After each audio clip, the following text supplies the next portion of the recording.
Filialen, Wedding 7, die Nummer 19, Luis Martin. Wedding 8, mit 8, Daniel Sanchez.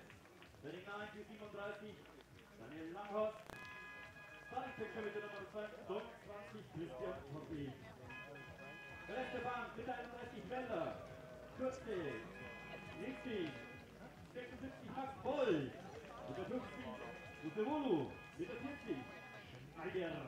Mit der Nummer 16, Janio Panidis. Mit der 4, Stoff. Und mit der Nummer 6, unser Homegrown, Titus von Kapp.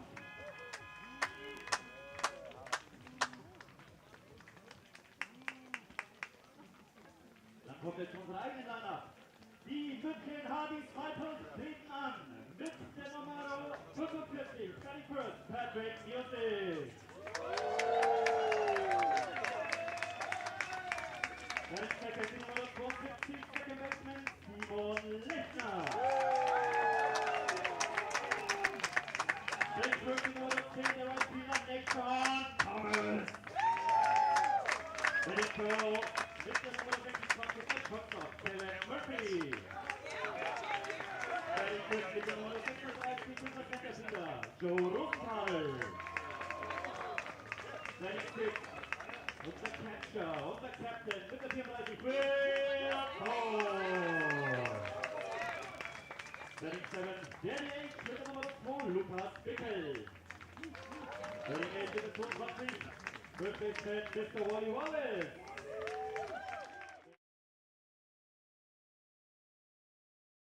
Mit der Nummer 11 aufgerückt, Nils Schmidt. Starting Picture mit der 35, Nick Michelli. Von der Bank kommen Ricky Klein, Simon Weinsteiger mit der 55, Nummer 1 Blut Steinlein mit der Nummer 8, Jan Andreas, Tom Krüger mit der Nummer 4, Adriano Petkova. Mit der Nummer 49, Daniel Wolf. Mit der 28, Sean Cohen. Last but not least, und das ist der Name und das ist das Programm. Mit der 5, Konstantin Teutel. So schaut's aus. Dann steht ihr alle mal auf, nehmen die Mützen ab oder was auch immer zum Gebet, weil wir spielen jetzt die Nationalmannschaft. Dankeschön.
Wunderbar, Dankeschön.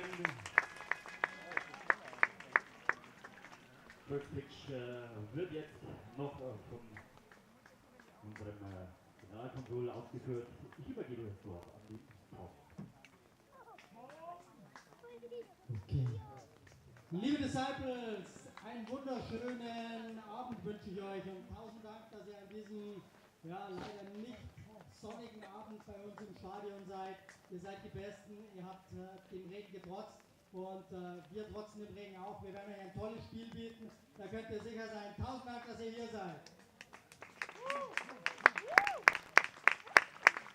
Und ebenfalls herzlich bedanken möchte ich mich beim US-Generalkonsul Tim Listen, der auch bei diesem etwas regnerischen Wetter natürlich keine Mühen gescheut hat und heute für uns ist und uns die Ehre gibt für den First Pitch. Herzlich willkommen, Tim. Mega. Wir gehen sofort zum First Pitch, aber kurz eine spannende Sache, die ich heute gehört habe. So, denn Tim hat ja nicht nur zu den Disciples eine Verbindung, sondern auch zu Bonn. Tim, du hast ja durchaus auch Verbindungen zu Bonn, oder? Ja, es ist eigentlich, als ich studiert habe an der Universität Bonn, habe ich bei den Bonn Capitals gespielt. Es war 91, 92 und 95, 96 habe ich gespielt. Es war wirklich eine schöne Zeit da oben. Ich folge euch immer noch.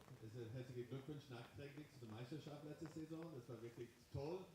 Mirko Hein habe ich ausgebildet als junger Spieler. So, ich habe immer noch eine Verbindung mit Bonn. So, hier, ich weiß, wo meine Brot geschmiert wird. Das ist Generalkonsul in Bayern. Aber ich wünsche euch, also ganz beide Mannschaften, ein tolles, spannendes Spiel heute. Danke. Danke schön, Tim. Dann würde ich sagen, lass uns beginnen mit dem First Pitch.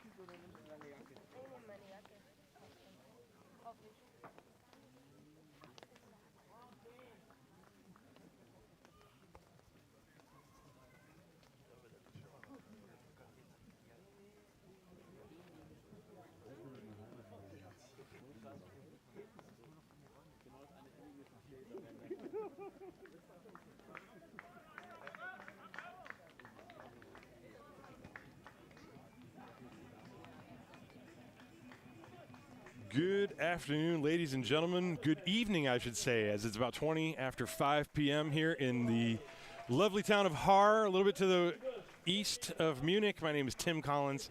I'm beyond thrilled to be back with you for this game, this playoff game, Game 3 of a best-of-5 between these two teams. The Bonn Capitals, they are the defending German champions, but they are a little bit hobbled as two of their best pitchers have suffered season-ending injuries. And so this series, as it begins today, is even one game apiece. The Haar Disciples seemingly coming from the complete opposite end of the spectrum. They started their season 1-6 and somehow played a 9-8 record after that point, and they played excellent baseball down the stretch, and they made their way into the playoffs as the number 4 team. And you know how that works. Once you're in the playoffs, anything could happen, and especially as, really both teams have suffered a lot of injuries to their pitching staffs. This is anybody's game, and this is going to be a pivotal game in this series. We will play, hopefully, a complete game today, and then tomorrow would be games 4 and, if necessary, 5. The weather, I think, is going to remain clear. We had actually beautiful weather until about 3 p.m., and then for about 10 minutes we had a typhoon, and it drained the field, drenched the field, rather. But the Disciples did an absolutely incredible job cleaning up the field with buckets, literally just grabbing the water in buckets and taking it off the field. And the field looks to be in outstanding shape, quite frankly, for the amount of rain that we had over the past hour. The handshakes between Wilson Lee and Ryan Saunders have taken place. The lineups have been exchanged. Home plate umpire and the base umpires are meeting at home plate. The Disciples are along the third base line getting ready to take the field here in this Game 3 of a best-of-5, and despite the rain and the darkness and the clouds that have been passing through, this ballpark is packed. There are a lot of fans from Bonn here. There are a lot of fans from Haar here. Everybody's excited to see what's going to happen in this game, as I hope you are too, and I certainly am. The Disciples are taking the field, and they're going to do so with the following defensive alignment. The third baseman is Patrick Music from Tennessee. Callum Murphy from Canada is at shortstop. Simon Lechner, the local kid, is from Füssen, actually, I believe. He is playing second base. David Wallace playing first base, and then William Thorpe, the Vancouver Island native, rather, is behind the plate. So that's the infield. The outfield from left to right, Niels Schmidt in left. Joe Rosenthal is in center, and Nate Sean Thomas is in right field. On the mound and pitching is the right-hander Nick Michelli, former Bonn Capital. In fact, Michelli was instrumental in the Capitals championship season last year. He originally came over to the Capitals and was filling in for Vinny Arons as a catcher when Vincent Arons was serving a suspension. And Michelli, who actually is a pitcher, has pitched very well for the Disciples this year. and he's originally from West Hartford, but he also possesses a Portuguese passport. He's a very multicultural individual, speaks several languages, drops down and changes all the angles, and he will give you length. And he did an impeccable job in Game 1 last weekend, where the first couple innings it was base runners, and then more base runners, and then some runs, and somehow he lasted 7 innings, and that was the game that the Disciples won by the score of 13-9. In Game 2 after that on Sunday, behind the wonderful pitching of Toru Murata, the former Japanese star, and I think former teammate of Shohei Ohtani. He pitched 7 strong innings for Bonn as they won Game 2, 11-2. And so Nick Michelli going to go back to work against his former team again. A very, very experienced lineup. And the lineup begins with one of the longest tenured players on the German national team. That's Eric Brank. He's the shortstop. Terrell Joyce, who also spent some time with Heidenheim, hits a lot of bombs. He's the DH batting second. Wilson Lee, of course, has been in the league since 2013, I believe. He's playing first base. Daniel Lamb Hunt is playing second base. He's batting fourth. Fildrick Llewellyn, who was on Paderborn last year, he's going to bat fifth and play left field. Vinny Ahrens, the catcher, bats sixth. Lewis Martin in right field bats seventh. Daniel Sanchez, the third baseman, bats eighth. And Danny Langhorst in center field bats eighth. The pitcher for Bonn today will be the Austrian left-hander Christian Tamsich. And I'd like to welcome you, the viewers. Thank you so much for tuning in. It's been a minute since I've had you all with me, but I'm glad to be back. And I'm also glad to be joined by my partner in crime today, Mr. Dominic Matthijs. Welcome. Dominic, this is your first time commenting a baseball game, so are you nervous? That's the question. Yeah, I'm quite excited, but yeah, we'll see. Yeah. First pitch is in there for a strike to Eric Brank, and we are underway. Nick Michelli hitting the corner. Home plate umpire is Ilyar Jan. Down the first base line, Vlado Chupic. Down the third base line, it's Kevin McKnight. The pitch, that's down low in the dirt. 1 ball, 1 strike. Eric Brank batted .407 this year, and he had 14 doubles. He did not have any triples or homers. He stole 19 bases in 20 attempts. Off-speed pitch is low, 2 balls and a strike. And as this game goes on, I will give you some career numbers for some of these guys because, of course, the Capitals, one of the most veteran teams and one of the most static teams. They have pretty much the same roster year in, year out. A couple things here, a couple things there, but it's been Eric Brank for a long time. There's a hard hit ground ball off the glove of Music. He recovers and throws to first, and it's not going to be in time. So Brank is aboard to start things. The ball went right down the line. Music played it off of the heel of his glove, and we'll see how that gets scored. Let's see if I've timed the replay. There's the replay. Hard hit ground ball, and Music actually lost his glove and picked up the ball with both hands and fired across. So a runner on first base for Terrell Joyce. Joyce hit .371 after joining the team in mid-season and knocked 8 balls out of the park. So he has big-time power. We saw that a few years ago when he was with Heidenheim. He was hitting the ball to the opposite field and left field, and just he can leave any ballpark. The pitch is high and outside to him. In fact, Joyce, in his career in the Bundesliga in 3 seasons, has hit 31 home runs. That includes this year. So Brank, I mentioned those 19 out of 20 stolen base attempts. Let's see what he does here. He's not going. The pitch is taken low and outside. 2 balls and no strikes. There you see Brank being held on by Wallace. Music is deep and shading against the line at third. There's a pretty big hole between third and short for Joyce. Outfield deep and straight away. And the pitch from Michelli. That ball hit high and very deep to left center field. Rosenthal is drifting back. Looks like he has room. He makes the catch. About 410 feet away from home plate for out number 1. Now that ball has gone in every other ballpark in the Bundesliga, but not here. In straightaway center field, the big backstop is 450 feet from center field. So yes, the Haar Disciples did not hit a lot of home runs this year, but there were not a lot of home runs hit in this ballpark. That ball was hit a long way, and it's just an out. So 1 down for Wilson Lee. Lee at .337 with 4 home runs.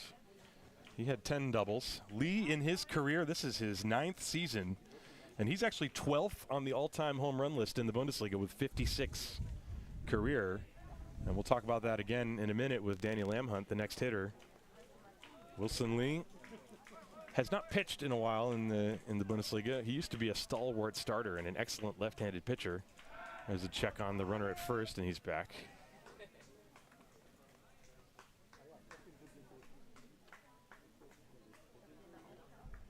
So there's one away, runner on first base, Eric Brank being held on by David Wallace. And Michelli is set. Pitch coming to Wilson Lee. And another check on Brank, and he's back again.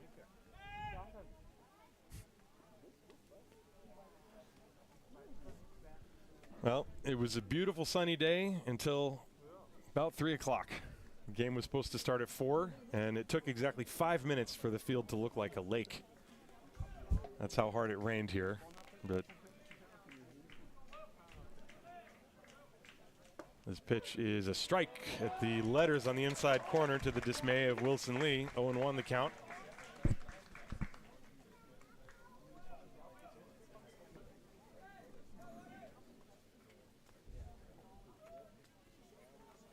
Brank leading off first. Pretty short lead over there. 0-1 to Wilson Lee. Infield back looking for 2. Michelli nods a few times and deals. Breaking ball, that's taken. Ball 1. Michelli this year in 48 innings pitched had an ERA of 2.25. 40 hits, gave up 12 earned runs, 13 walks, 47 strikeouts.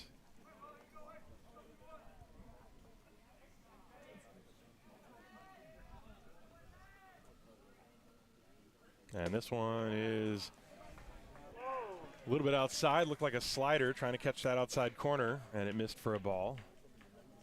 So they count 2-1 on Wilson Lee. By the way, Eric Brank was credited with a single on that play to begin the game. That ground ball to deep third. 2-1, there's a ground ball to third. Music short hops, it goes to second. They get the out there, no further play, even though the throw was made by Lechner. So Brank is erased on the force out, 5-4. That's out number 2, and Wilson Lee is aboard on a fielder's choice. And so now Danny Lamhunt, the native New Zealander, will step up to the plate. Lamhunt, I mentioned that Wilson Lee is 12th on the all-time home run list in the Bundesliga. Well, Lamhunt is 4th. 83 career home runs for Daniel Lamhunt. That's in 14 seasons. 12 of those with the Bonn Capitals and 2 with the Pulheim Gophers. Lamhunt, native of New Zealand. So now Wilson Lee, the runner at first base.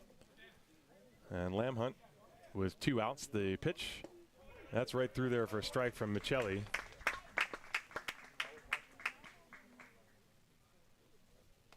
Now the Haar Disciples, I mentioned, they started the season 1-6. And they would not be where they are in the playoffs here without the incredible pitching of Steve Norell, who unfortunately had his season come to an end. That pitch is in there for a strike, 0-2. Steven Norell was the Game 2 pitcher this year for the Disciples, and he was nails. He was very tough. Pitched some excellent ball games. Really battled, especially when things were tough going in the early part of the season. 0-2, that one fouled directly back on a breaking ball. Lamhunt was right on that one. And so, Steve, if you're at home in Texas watching this, thank you for your efforts. The Disciples would not have had a chance to make to the playoffs. They had to really come back, but they beat some tough teams. You know, the difference between the top and bottom teams in the Bundesliga. The runner's going, the pitch is taken for ball. Throw by Thorpe is late. Stolen base by Wilson Lee. So the pitch is inside. I think Lee himself was even surprised by that one. Come on, Blue! But what I was going to say was the Disciples, even though they finished the season with a record of 10-14, they beat Heidenheim, they beat Regensburg, they beat Mainz, they beat all the other teams in the league. And that's the way the Bundesliga was. You also saw that in the North. Of course, Bonn finishing 22-8. Well, they lost 3 out of 4 to Paderborn. They lost a couple games to Berlin, I believe. Anyway, all to drive home the point that it's anyone's game. And right now, Nick Michelli has a 1-2 count on Danny Lamb Hunt with Wilson Lee on first, and now Will Thorpe wants to go out and make sure. Of course, you've got a pitcher on second base with his former, one of his, Wilson Lee and Nick Michelli, they were battery mates. Nice, Will, nice, Will. So Wilson Lee on second base representing the game's first run. We're on the top of the first inning, just getting started. 1-2 to Danny Lamb Hunt. And that one is inside for ball 2, 2-2. Lamb Hunt this year batted .326. He had 8 doubles and 5 home runs. I mentioned that total of 83 in his 14 career seasons in the Bundesliga.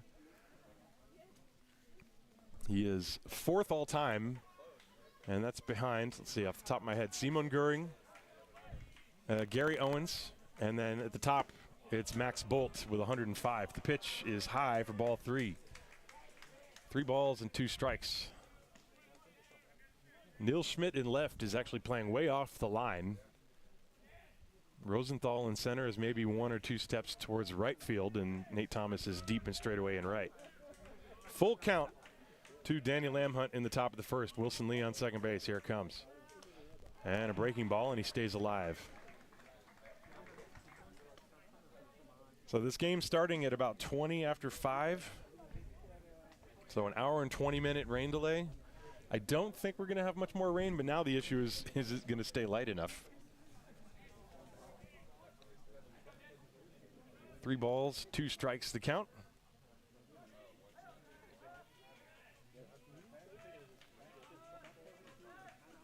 And a ground ball to Patrick Music. It stays down and gets through him into left field. Wilson Lee around third. He will come home and score. Lamb Hunt on his way to second base. He's in there. And the Bonn Capitals lead 1-0. That's going to be an E5.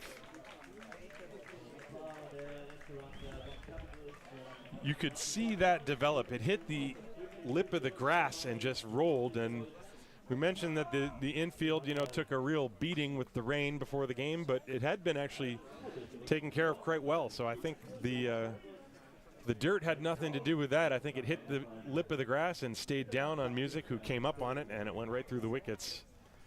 And so Bonn quickly out in front, 1-0. And that will bring up Fildrik Llewellyn.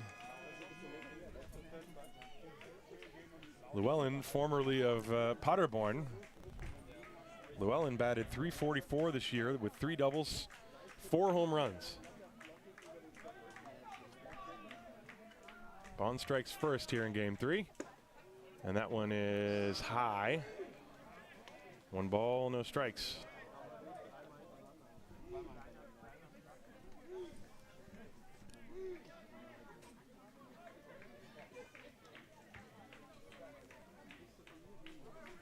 Disciples! Defense! 1-0 to Fildrik Llewellyn. Breaking ball. That's popped up on the infield and playable. Music and Murphy are over. It is Music to make the catch and end the inning.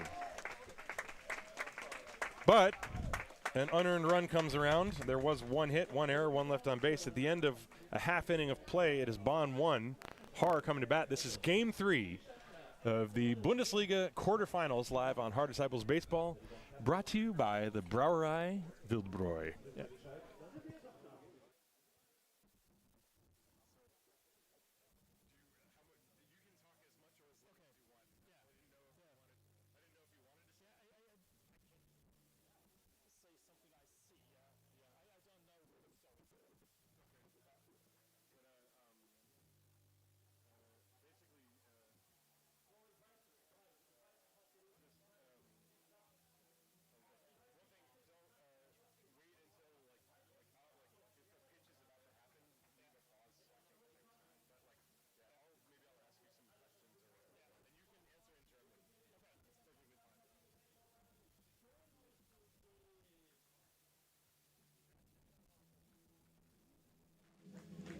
We move to the bottom of the first inning. The Haar Disciples are going to come to bat against Christian Tomzig.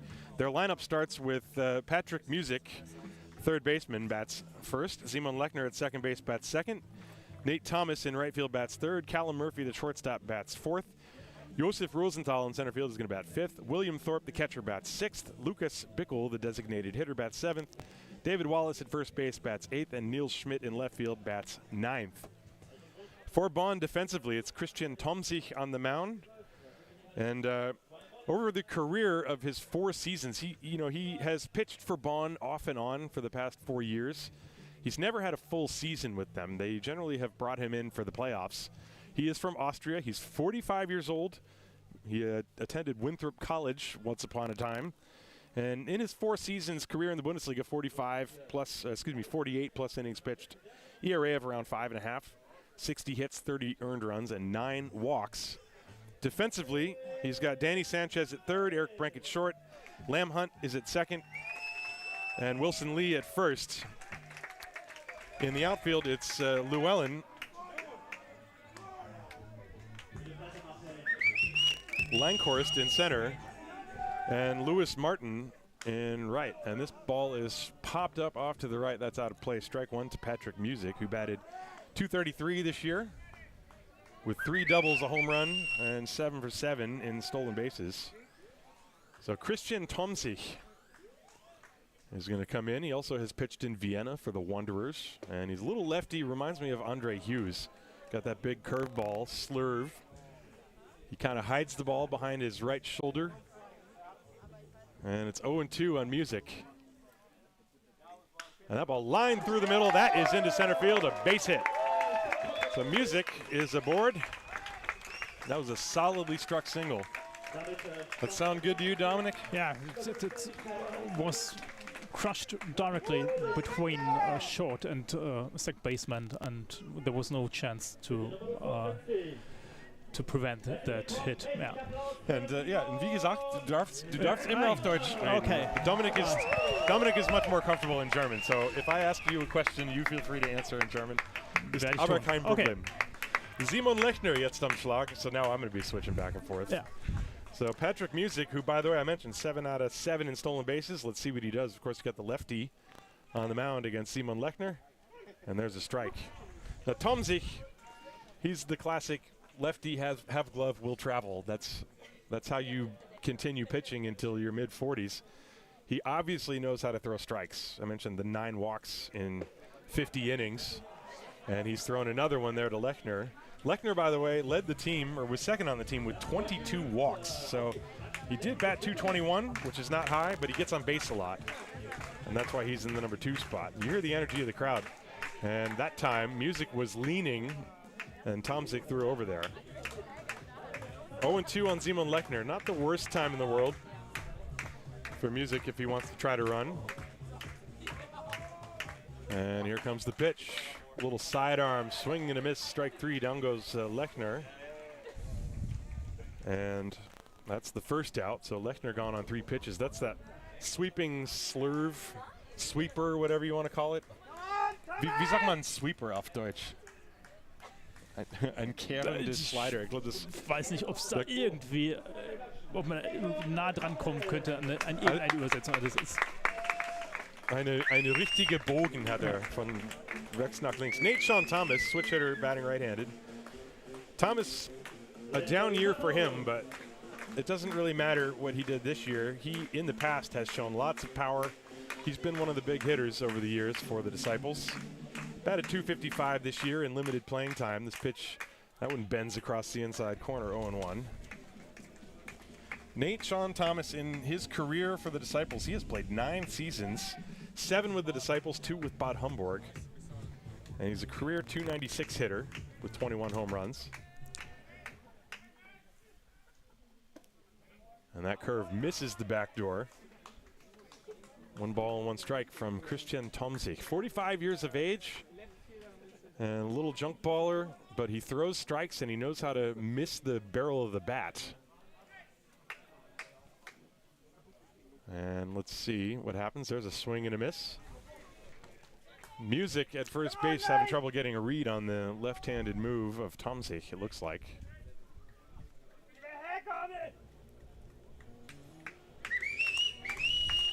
1-0 Bonn. Scoreboard has yet to update. Wonder why that is. And the pitch. Sidearm hit high and deep to left field. Going back, this one is Llewellyn, and it is high off the wall. Music round second, heads to third. He will be held up there. Nate Thomas with a double, and the Disciples have runners on second and third. That ball's also gone in probably most of the other ballparks in Germany. Wahrscheinlich schon. Also das war eine Granate, die da rausgelassen hat. Nate Thomas, I mentioned he has power. He nearly left the building. So the fence in left field is, far, and then there's this 25-foot net that you have to get it over also. And I'm investigating the scoreboard situation here. Give me a moment. It's 1-0 Bonn. I guess I'll just do this manually until I figure out.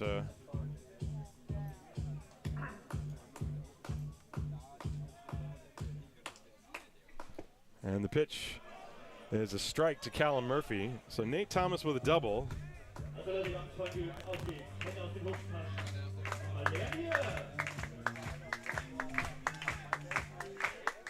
And the next one is that backdoor curve, and he missed outside. 1 ball, 1 strike.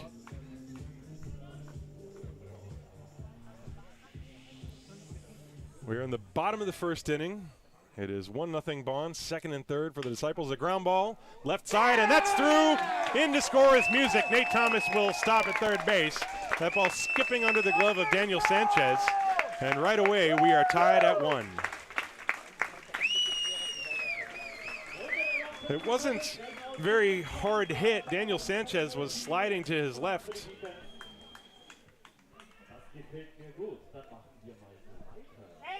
And it went under his glove.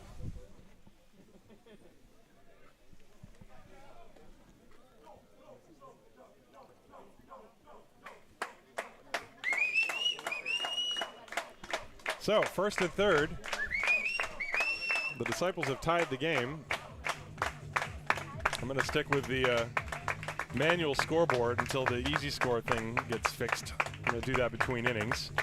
So just trust me, it's the bottom of the first inning, and Joe Rosenthal is the hitter. Runners on first and third, and the pitch to Rosenthal is on the corner for a strike.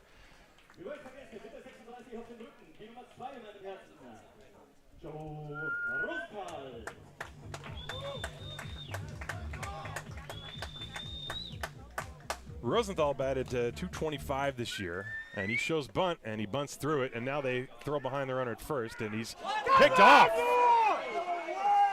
Murphy got picked off. Well, you can hear the passion of the fans here. You can hear the, well, first of all, the bunt was missed. It was a breaking ball. Very close. Murphy with no argument. He did not argue at all, so he's picked off. 2-3. And there are 2 down. And Rosenthal has an 0-2 count. So already lots of stuff going on here in this game. 0-2 on Rosenthal. Now Nate Thomas, the lone runner at third base. Tomzig helped out by the catcher, Vinny Ahrens. And the pitch. That's low and outside. 1 ball, 2 strikes. 1 ball, 2 strikes to count.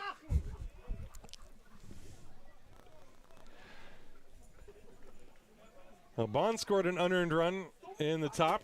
Now the sidearm delivery, that's way outside. 2 balls and 2 strikes. Tomzig, you can tell, is he's changing angles. He's doing everything possible. He's throwing the kitchen sink up there, basically. Everything but the kitchen sink. So 2 balls, 2 strikes on Rosenthal. Nate Thomas at third. The pitch popped out of play off to the right. We will do it again. Still 2-2. Inning began with Patrick Music singling. Then Zeman Lechner struck out. Thomas doubled deep to left field off the wall. Nearly hit it out of the park. And then Murphy singled to drive home a run, but then was promptly picked off.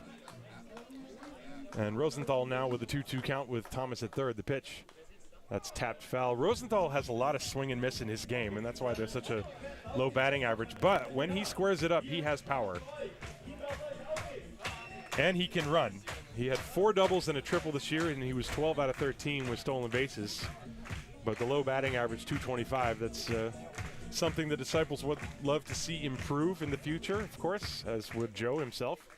Check swing, and he went around. That's strike 3. The inning is over. Tomzig with 2 strikeouts in the inning, but 1 run on 3 hits.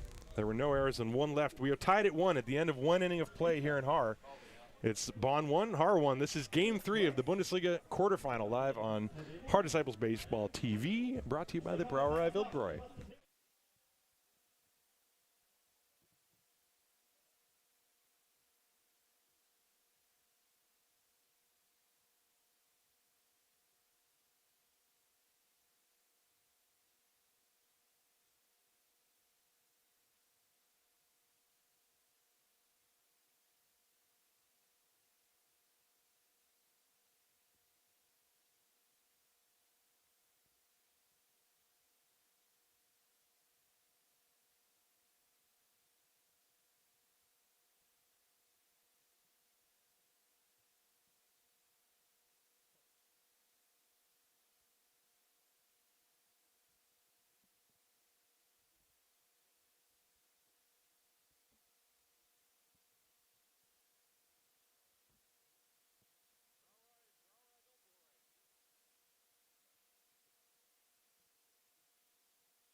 Welcome back to Disciples Ballpark here in Haar. Tim Collins along with Dominic Matthijs. How you feeling, Dominic? Yeah, it's getting, werd ein bisschen zuversichtlicher nach der zweiten Hälfte des ersten Innings. Sah jetzt anfangs nicht gut aus, aber steht es erstmal unentschieden. Yeah, 1-1, 1-1 as Vinny Ahrens, 6, 7, and 8 in the lineup. Vinny Ahrens, Louis Martin, and Daniel Sanchez. As I figured out the scoreboard problem, I had the wrong game pulled up on Easy Score. That was the problem. So Entschuldigung bitte. Nick Michelli back to work against the left-handed hitting Ahrens, and that pitch is low. Ahrens this year batted .286. He did have 2 doubles and 3 home runs on his statistic sheet. And the pitch, that's a high fly ball to center field. Rosenthal is there. He's waiting. Still waiting, and now he makes the catch. Like I've mentioned before, this is without a doubt the largest outfield in the Bundesliga. This is the Coors Field of the Bundesliga, just without the altitude. It is a long way to center field. They used to build a temporary fence in center field, and that would, if you hit it over that, it was a home run. And a couple of years ago, the Disciples decided they have a very speedy outfield. They'd rather just try to get those fly balls that are hit out there. So it's possible to hit triples and inside the Parkers here. Louis Martin looks at a good curveball for a strike. Martin batted .123. That's 8 hits and 65 at-bats, but 3 of his 8 hits were doubles. There's the 0-1. That's a curve in the dirt picked by Thorpe. 1 ball, 1 strike. Well, Bonn scored an unearned run in the top of the first, and the Disciples, whacking 3 hits against Christian Tomsik, tied the game. As Michelli doing his impression of David Cohn, dropping down there. And then misses low and outside, 2 balls and 1 strike.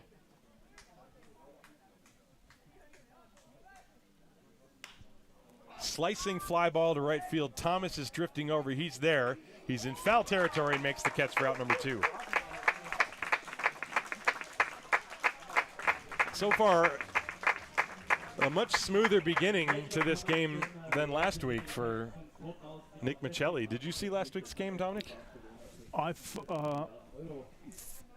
Ich habe es auch auf Easy Score verfolgt. Ich habe es nicht live gesehen. Also Michelli hat unglaublich viel Base Runners zugelassen in die ersten 2 Innings und ist irgendwie auf dem Mound immer noch im 7. Inning gestanden. Daniel Sanchez is the hitter. And a sidearm hits the outside corner. Daniel Sanchez is an interesting character. He has been playing in Europe for more than 10 years. He's spent a total of 5 seasons in the Bundesliga. And my first memory of him is back in 2014 with Solingen when he won the championship.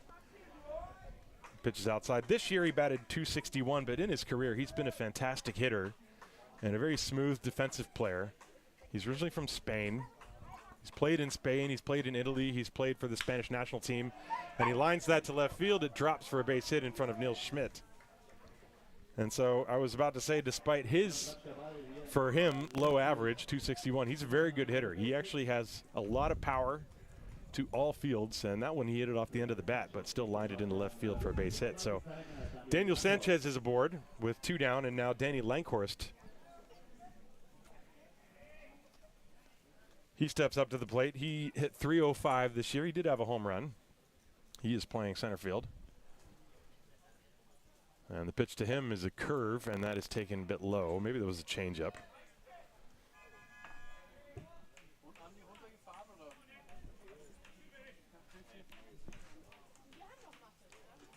Michelli holds the set. Sanchez at first.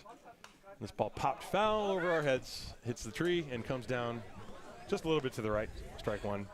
I did one time have a baseball just come rolling right to me. Yeah.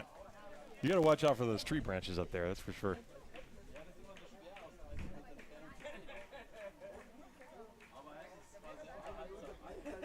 One ball, one strike. Sanchez holding his hands on his knees. In the past, Sanchez would have been a threat to go. He did not do a whole lot of running this year. Well, 5 out of 6. And the pitch, breaking ball, line drive, base hit into center field. Rosenthal up with it quickly to get it back in, and he fires all the way to third and nearly overthrew it, as Music had to come running in towards the shortstop position to glove that one. So 2 singles with 2 outs, and now Bonn turns the lineup over for Eric Brink. Brink, who singled, hit that ground ball down the third base line that ricocheted off the heel of Patrick Music's glove. He's up with 2 on now, and there's no such thing as an easy inning. These two teams played just about 3.5 hours in game 1 last week. No pitch clock in the Bundesliga yet.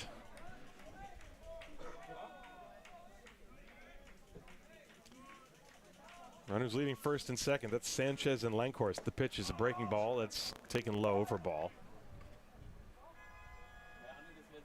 Tied at 1 in the top of the second inning.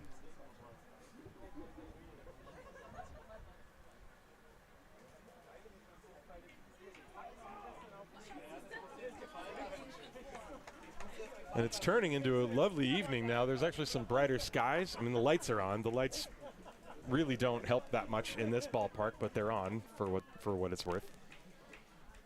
1-0 the count to Eric Brink. And that one catches the corner on the outside. 1-1. Michelli going with that high sock look today.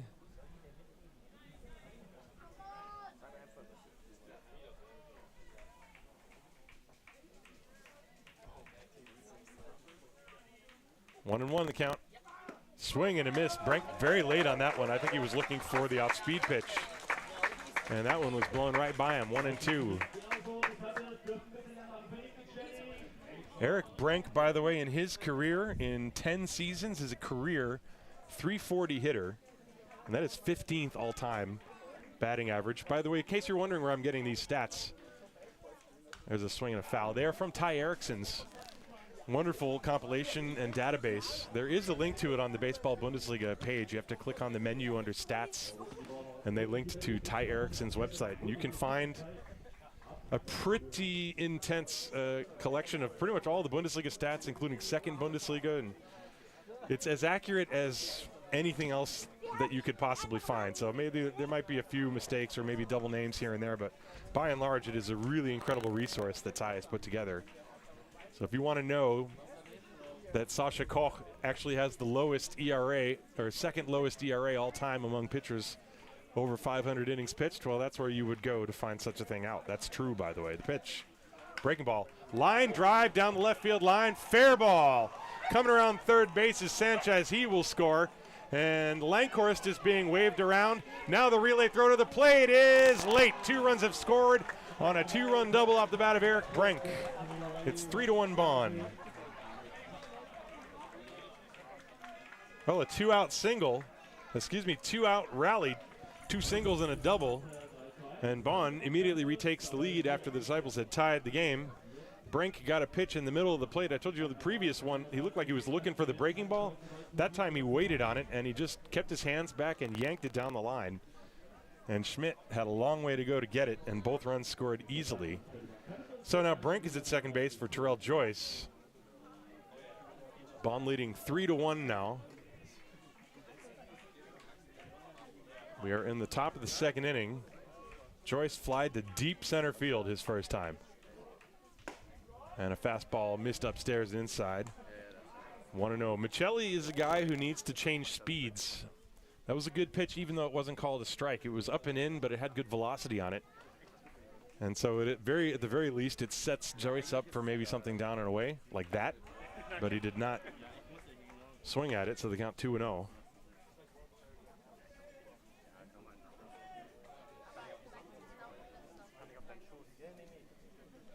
Joyce, who had 8 home runs, that led the team, and he only played about half the season with the Bonn Capitals.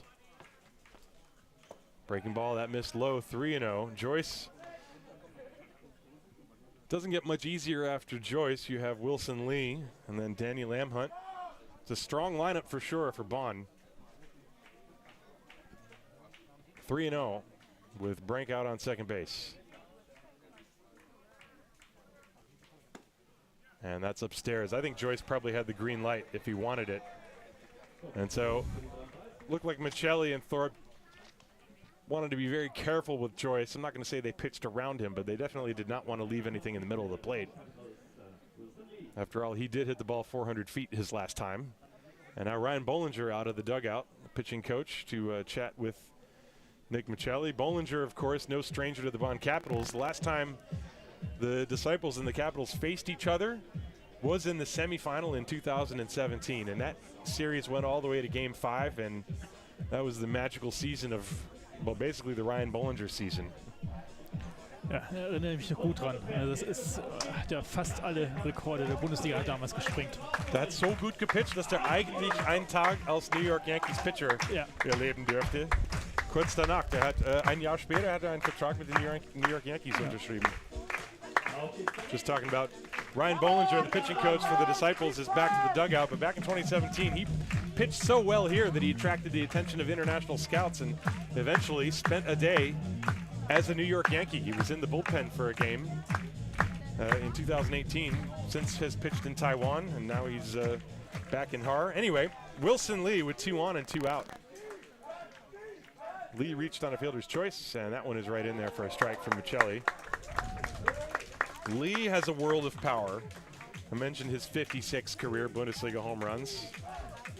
He used to be really a star two-way player, but his pitching has taken much of a back seat to his, position playing in recent years. And the next one, that's strike 2 at the knees, 0-2. Good pitch from Michelli. So after the quick mound visit from Ryan Bollinger, Michelli just pounding the zone on the inside corner, not playing around. He's 0-2 on Wilson Lee now.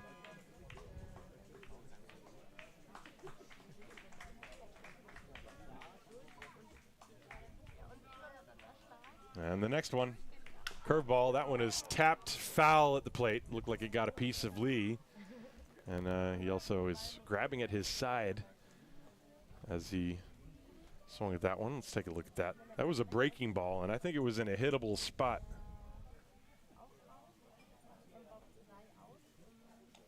Well, that was a mistake 0-2 pitch. That is not where you want to throw it on 0-2, that's for sure. Michelli would tell you that.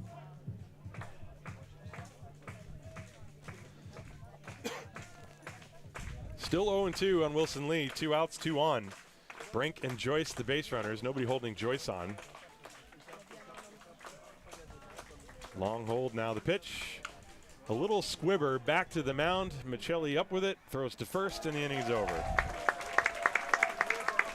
But 2 more runs on 3 2-out hits. There are no errors and 2 left on base. At the end of 1.5, it is Bonn 3, Haar 1. This is game 3 of the Bundesliga quarterfinal, live on Disciples Baseball TV, brought to you by the Brauerei Wildbräu.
Welcome back to Haar Disciples Ballpark. It is the bottom of the 2nd inning coming up, and Christian Tomzig has been given a 3-1 lead as the left-hander is going to face 6, 7, and 8 in the lineup. Will Thorpe, Lucas Bickel, and David Wallace. Should anybody reach, Niels Schmidt will come up to the plate. Tomzig gave up a run on 3 hits, and all of them were hit very hard in the 1st inning. And so we will see if the Disciples can answer the 2 spot that Bonn put on the scoreboard in the top half of this inning. So far, there have been a lot of base runners, just like last week. It's been base runners, base runners, base runners. Good old-fashioned Bundesliga baseball. You never know who the last team standing is going to be. So now Will Thorpe. Will Thorpe, right-hand hitter, and he looks at that little sidearm delivery that's in there for a strike. Thorpe, and even he would tell you it was a down year, 160 for him, but in his career, he's been a very solid hitter for the Disciples. This is his 8th season. He's a career .329 hitter with 17 home runs. And that pitch is inside. And the Disciples, through their lineup, they had a lot of, first of all, there was total chaos on the roster at the beginning of the season. You had the departure of Daniel Patrice, that pitch is inside. David Dinsky, Titus von Kopf, of course, who is sitting over in the other dugout right now as a Bonn Capital. And Thorpe asks for a late time to try to slow down Tomzig, and he's granted it. 2-1 the count. But the Disciples, they also had their import player show up for one weekend and then immediately leave. That was Andy Ashby. Thorpe cracks that down the line. Foul. 2-2. And it took a while for the Disciples roster to even just get set. They had to sort of go digging and find players that had stopped playing to come back. Guys like Richard Klein, who is here today and on the lineup in the bench. Miguel Pinheiro, who played in past years and was a very solid player. And then you also had other players who had a lot of conflicts with work. And so you had this piecemeal offensive attack all year, and the results don't look very good, but the ability is still there. Of course, they believe in themselves, and you saw what they could do in game 1. They can hit, and even in this 1st inning, they had some solid hits. Thorpe looks at that one on the outside corner, 3-2. And so, just looking at the stats does not ever tell you the whole story to begin with. And the pitch is on the corner for strike 3. Thorpe trying to sell it and get the walk, but he is called out. That is the 3rd strikeout for Christian Tomzig. First one looking. Tomzig, who sometimes drops down, and that time he went full sidearm and looked like maybe a little cutter that came back to the outside corner. So Lucas Bickel now.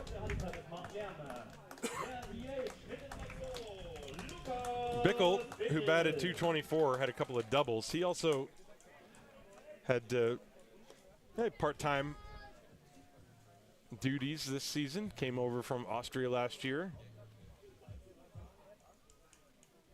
And so he and Tomzig know each other very well. Pitches inside, corner. 2 strikes to count on Lucas Bickel.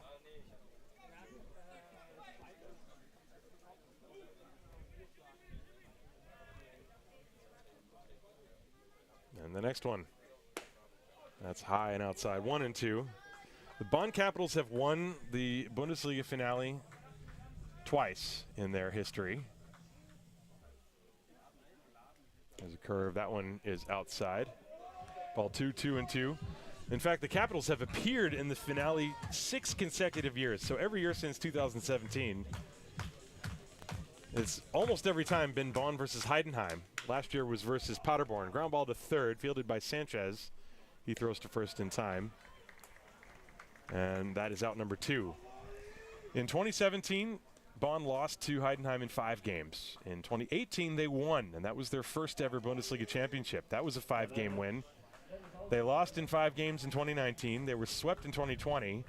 They lost in 4 games in 21, and then last year in 4 games they defeated the Untouchables Paderborn.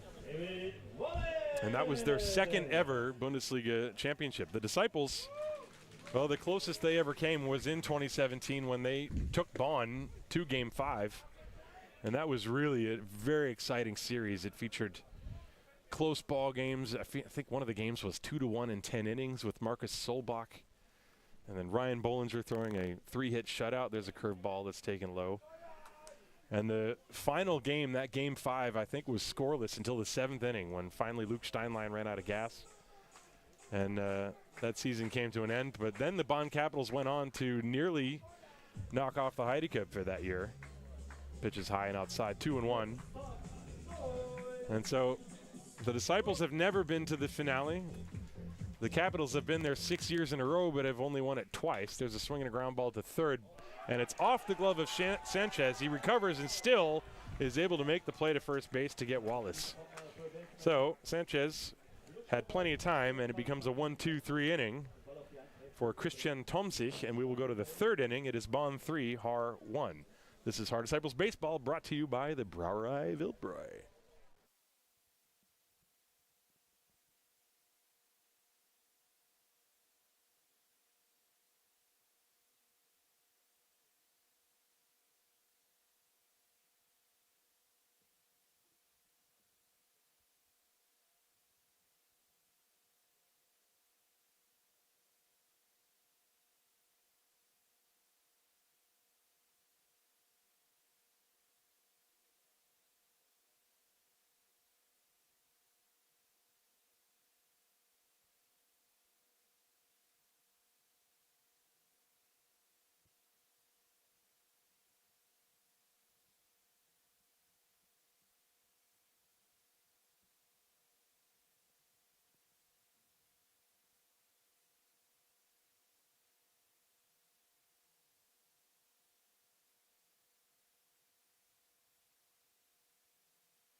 Welcome back to Haar. Ja, wir sind jetzt wieder zurück in der oberen Hälfte des 3. Innings. Steht 3-1 für die Bonn Capitals.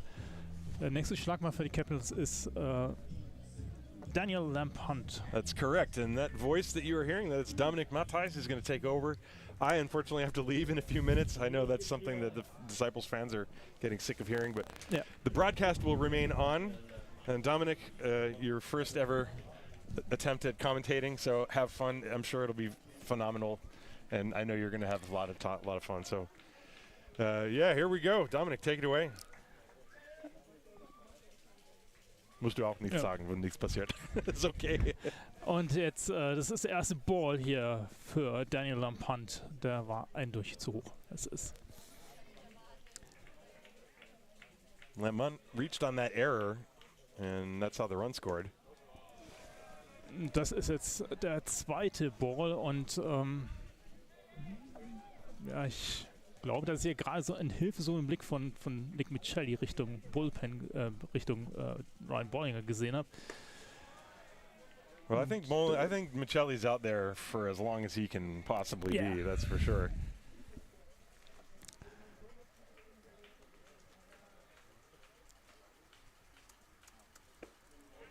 Und das ist jetzt der erste Strike. 3 Balls, 1 Strike.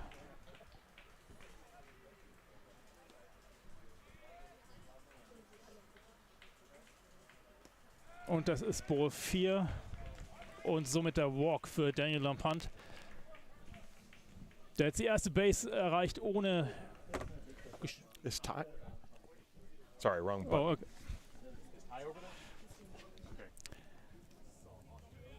Sorry, Dominic. Ja. I turned the wrong mic off.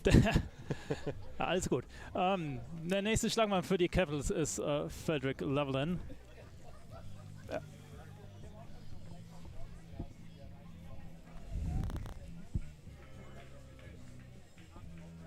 Llewellyn, who played last year with Paderborn, I mentioned that before. He's also a rapper, so he's got a musical career going as well. To go with his baseball one, I know a guy like that.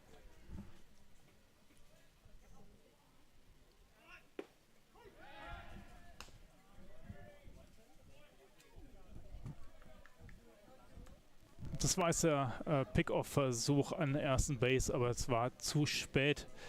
Keine Chance da für David Wallace, Daniel Lampant auszumachen.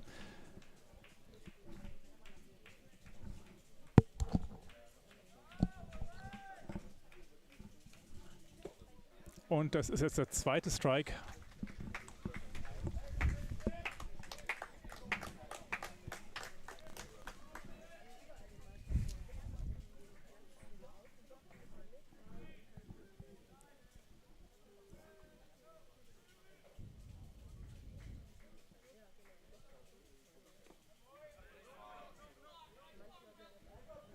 Das war jetzt Ball Nummer 1. Jetzt der Count bei 1 Ball, 2 Strikes.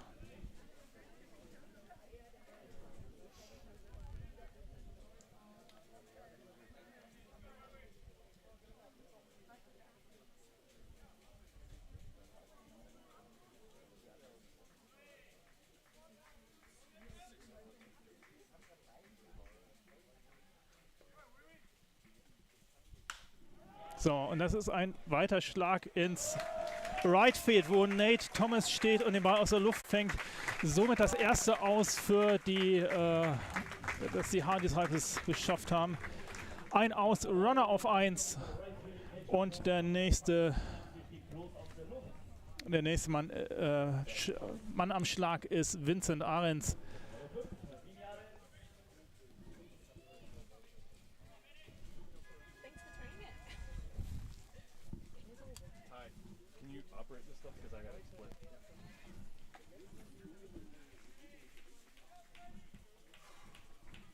If you want to do commentary too, is they're flipped like this one is number 1 and the other. Das war jetzt Strike Nummer 1.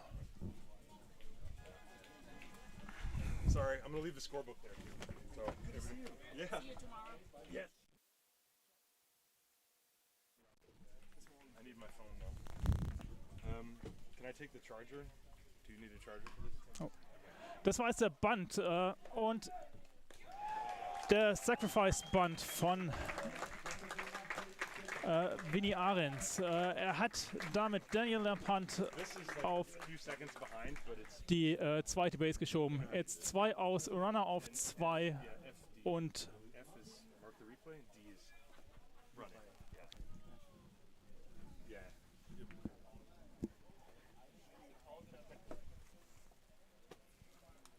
der nächste Schlagmann für die Bonn Capitals ist Louis Martin.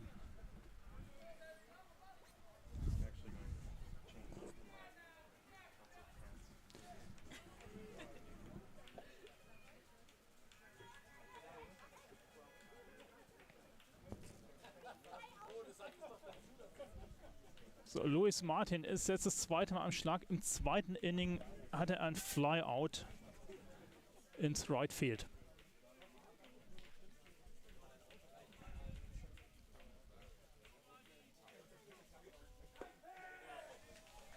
Und dieser Wurf war zu tief. Das ist jetzt Ball Nummer 1.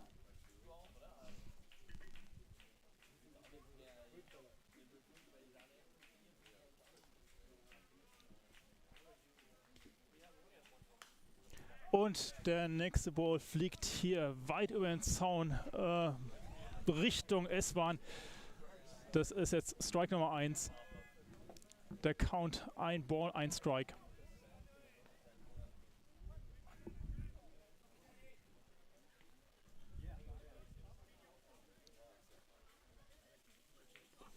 Und das ist der nächste Ball. Dieser Pitch war outside.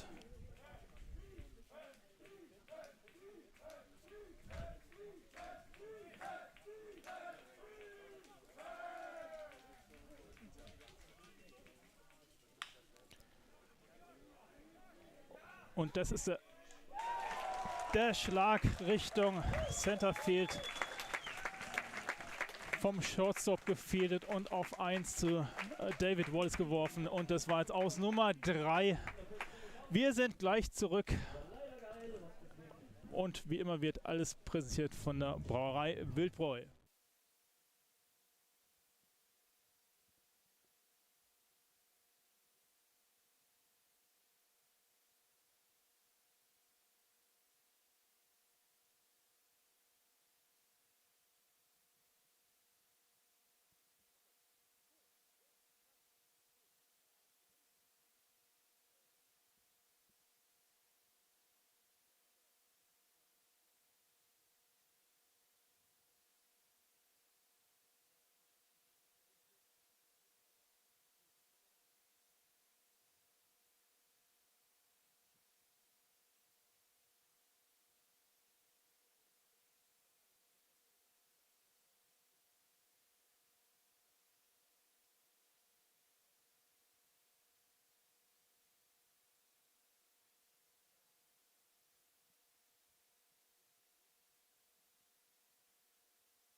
So.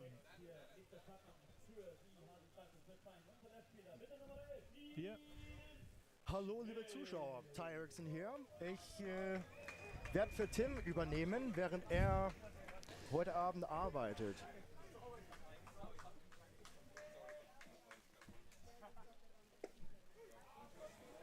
So, momentan am Schlag ist der Nummer 9 Batter der Haar Disciples, Nils Schmidt, der Leftfielder.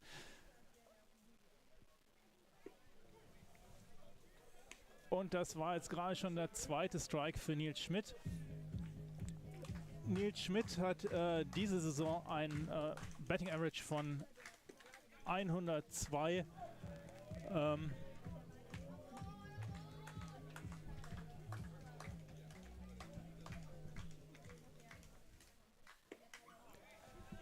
Und das war der dritte Strike zum ersten Aus.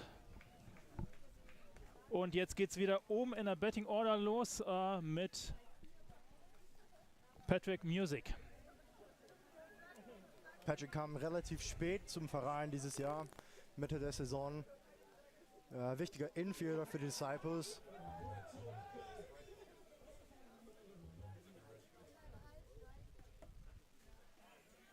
Sieht einen Ball hoch.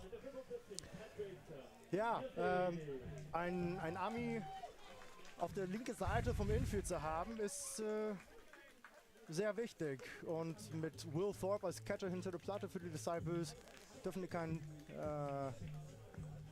Nicht-EU-Ausländer on Short haben. Er spielt deshalb auf 3 für die Disciples. Callum Murphy, Engländer, spielt on Short. Das ist jetzt schon der dritte Ball, den Patrick Music hier sieht bei einem Strike. Im ersten At-Bat hat er einen satten Single back up the middle geschlagen. Pitcher ist dieses Mal ein bisschen vorsichtiger. Und der geht ins Left Field. Das ist auch wieder ein Hit für Patrick Music. Keine Chance da für den Shortstop irgendwie hochzukommen oder für den Left Fielder den Ball vor sich noch aus der Luft zu fangen. Das war ein glasklarer Hit von Patrick Music. Und jetzt kommt an den Schlag Simon Lechner. Simon Lechner ist im ersten Inning,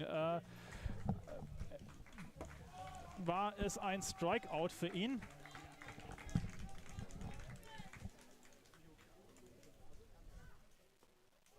Und das ist jetzt der erste Ball, der war zu tief.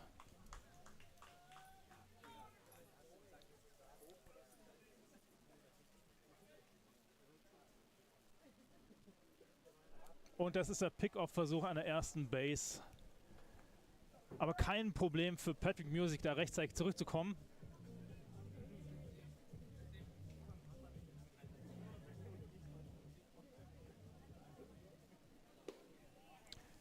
Und das ist Ball Nummer 2. Simon Lechner, der ist sehr geduldig an der Platte.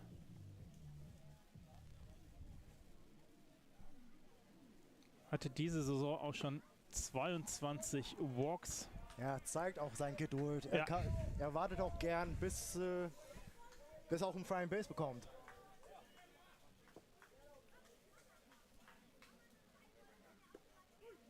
Und das ist jetzt der erste Strike. Der Count jetzt 3 Balls, 1 Strike für Simon Lechner.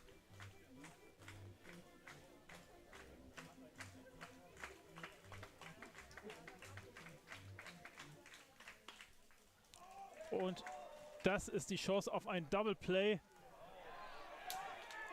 Und das wird als ausgewertet. Der Save Und das ist aus auf dem zweiten Base. Und auf dem First Base, der Wilson Lee, der First Baseman, hat ein bisschen früh gestreckt und war off the base. Der Umpire hat es auch erkannt, seine Füße waren ungefähr 5-6 Zentimeter weg vom Base. Ja. Und damit kein Double Play. Aber der Runner auf 2, Patrick Music, aus.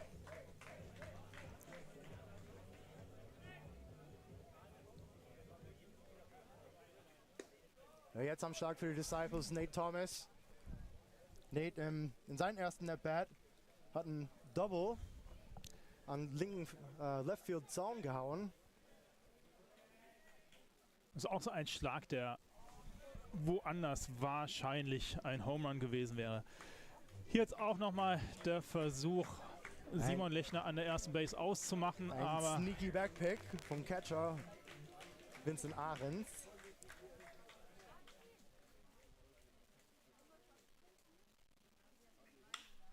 Und das ist ein Hit ins Right Field.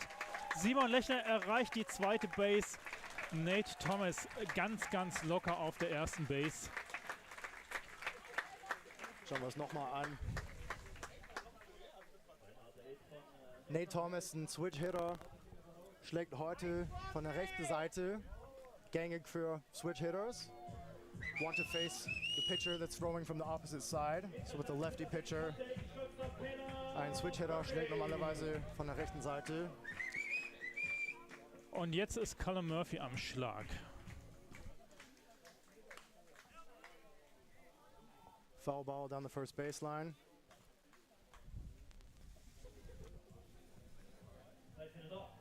Callum Murphy war ja im ersten Inning für das RBI verantwortlich. Oder für den RBI verantwortlich. Als Patrick Music die Homeplate überquerte.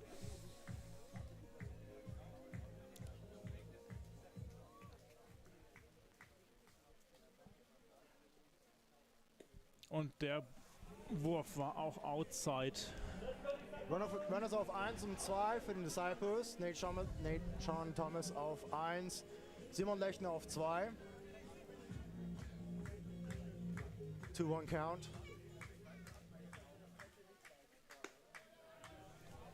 Und das ist nur Ball Nummer 3. Ja, Callum auch sehr duldig in diesem At-Bat.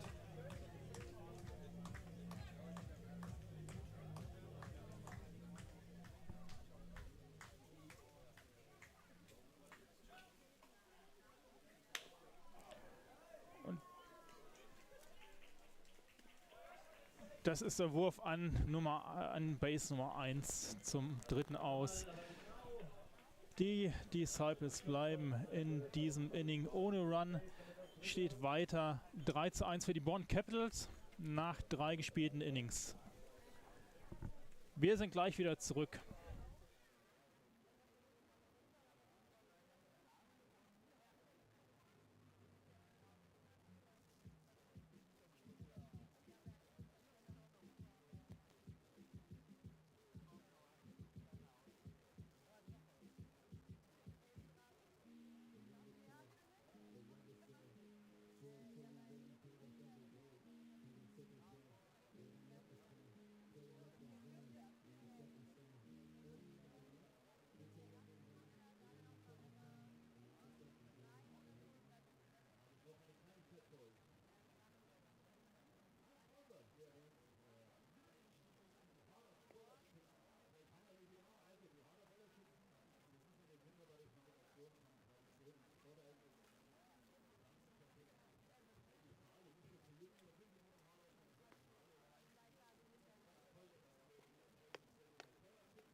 So, wir sind zurück im Ballpark Egelfing. Am Schlag sind jetzt in der Oberhälfte des 4. Innings für die Bonn Capitals Daniel Sanchez, Danny Lankhorst und dann geht es wieder oben im Lineup los mit Eric Brank. Ein Endstand aus den anderen Playoff-Spielen. Regensburg hat in Hamburg 11:3 gewonnen. Damit steht es in der Serie jetzt 1:1. Und die Heidenheim Heideköpfe starten in ihre Playoff-Serie und liegen nach der ersten Hälfte des ersten Innings etwas überraschend mit 3:0 zurück. Mittlerweile hat Nick Michelli seinen ersten Strike geworfen und lässt hier gleich einen Ball folgen. Der Count somit 1:1.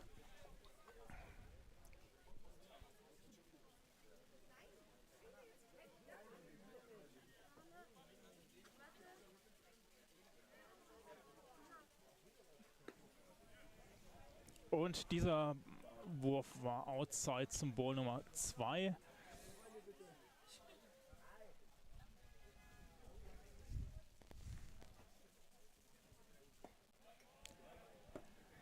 Und das ist Ball Nummer 3. Der war zu niedrig, der Ball zu tief geworfen von Nick Michelli.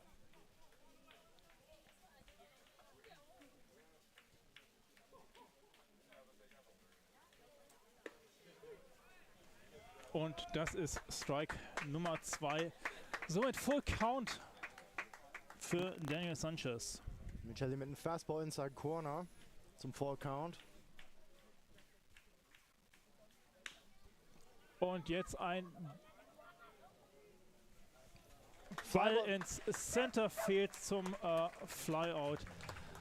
Ziemlich sicher gefangener von Josef Rosenthal, dem Centerfielder der Haar Disciples. Ja, ich glaube nicht, ob Michelli seinen Fastball wirklich genauso durch die Mitte lassen wollte. Ja, aber zum Glück ging der Flyball direkt zum Centerfielder Joe Rosenthal.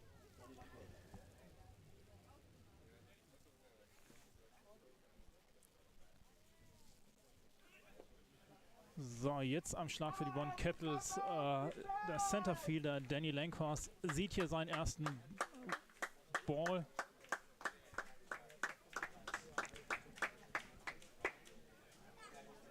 Und das ist Ball 2 für Danny Lankhorst.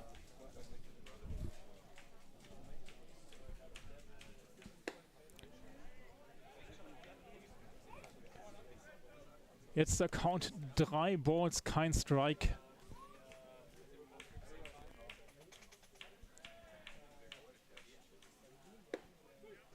Und das ist Strike Nummer 1.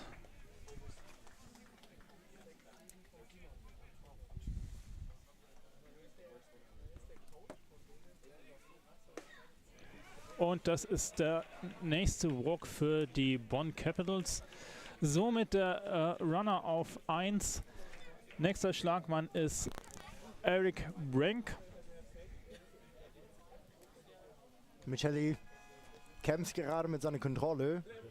Ersten beiden Batters zu 3 Balls gekommen.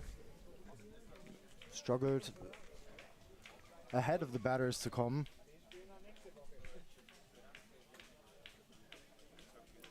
Brank mit 2 Hits in seinen 2 At-Bats heute. Schwingt auf dem ersten Ball. Foulball direkt hinter der Platte. Somit der Count kein Ball, ein Strike.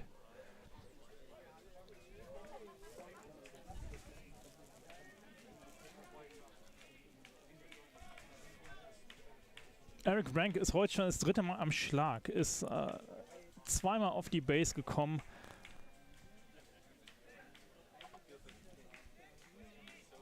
Ein Single im ersten At-Bat, ein Double im zweiten At-Bat.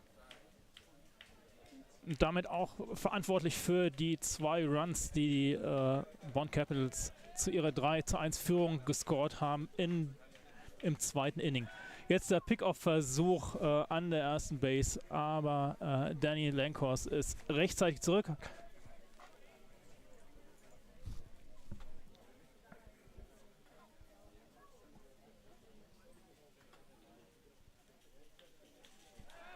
Und gleich nochmal der Pick-Off-Versuch und wieder nicht erfolgreich.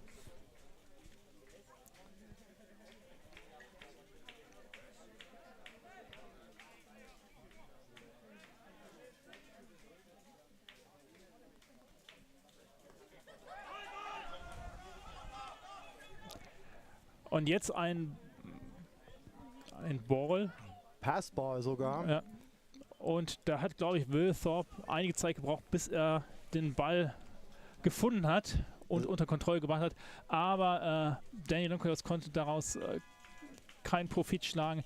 Weiter auf der ersten Base. Ja, als Catcher ist es nicht immer leicht zu wissen, zu merken, wo der Ball hinfliegt. So, und der nächste Foulball hier rechts, nach rechts raus. Und das ist Strike Nummer 2. Zum Glück hatte Will nicht so lange suchen müssen. Ja. Der Ball war direkt hinter ihm.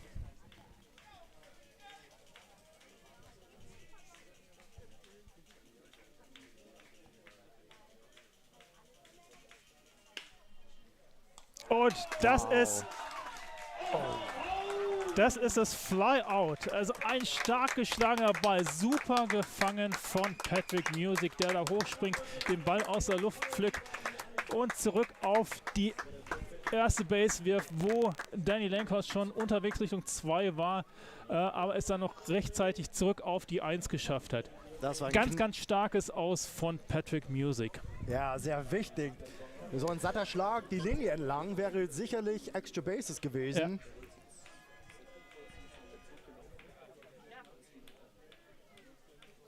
Der Patrick glänzt mit seinen Defense wieder heute.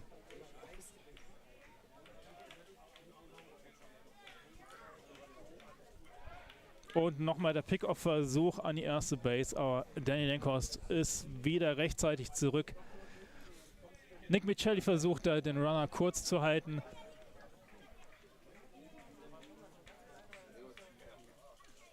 So, und der nächste Flyball ins Left Field. Nils Schmidt ist zurück am Zaun und der Ball ist raus. Ein Home Run, ein Two-Run Home Run. Und das ist die 5:1 Führung für die Bonn Capitals.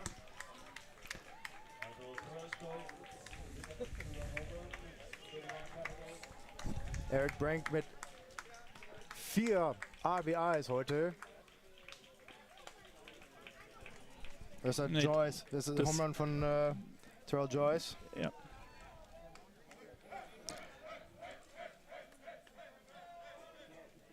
Stimmt, der Line-Out war von Eric Brank. Nächster Schlagmann für die Bonn Capitals ist Wilson Lee. Wilson Lee ist, hatte 2 Groundouts und jetzt schwingt er richtig heftig neben dem Ball. Ein Strike. Haar Disciples, Defense!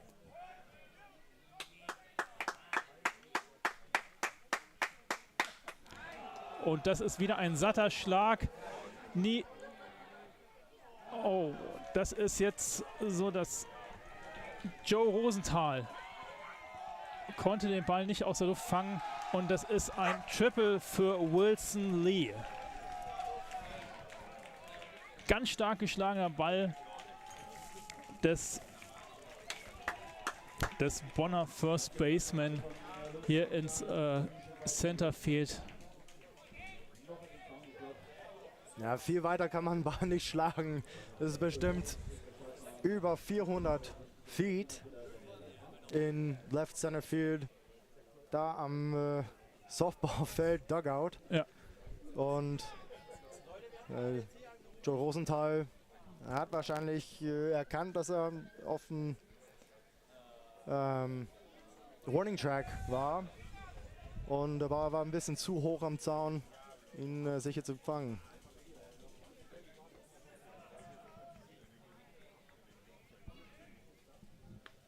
Somit ist Wilson Lee nur noch 90 Fuß von der Homeplate entfernt. Und Daniel Lamp-Hunt versucht jetzt natürlich seinen Teamkollegen nach Hause zu bringen.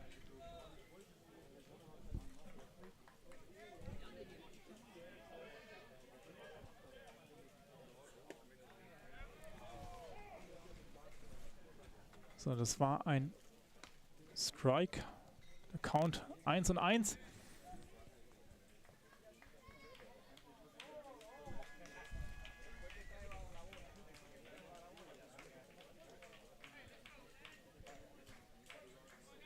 Lamp-Hunt kam durch ein Air on Base im ersten At-Bat und durch einen Walk im zweiten At-Bat.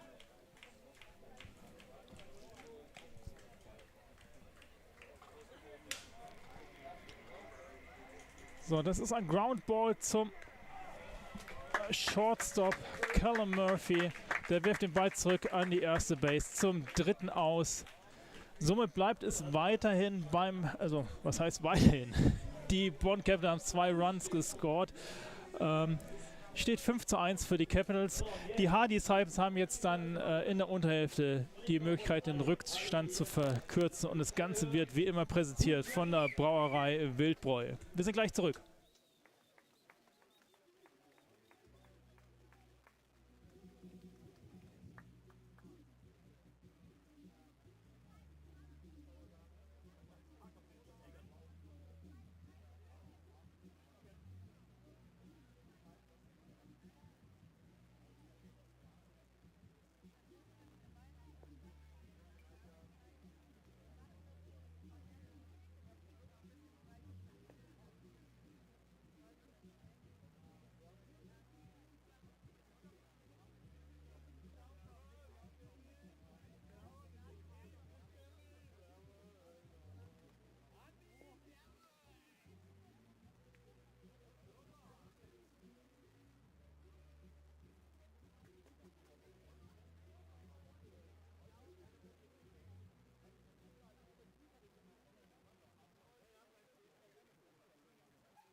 So, wir sind zurück hier im Viertelfinale der deutschen Meisterschaft im 3. Spiel.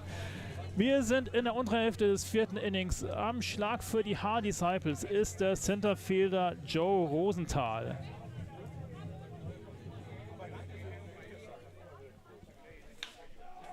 Joe Rosenthal hat hier einen Ball ins Foul-Territory geschlagen. Guter Kontakt von Joe. Kam ready to swing für sein At-Bat. Leider ein Stück zu weit links. Ein bisschen zu früh getroffen. Wieder ein satter Schlag, aber der geht zu hoch und das ist kein Problem für den Centerfielder der Bonn Capitals. Das ist das erste Aus. Danny Langhorst ganz sicher den Ball aus der Luft gepflückt. Und der nächste Schlagmann für die Haar Disciples ist der Catcher Will Thorpe.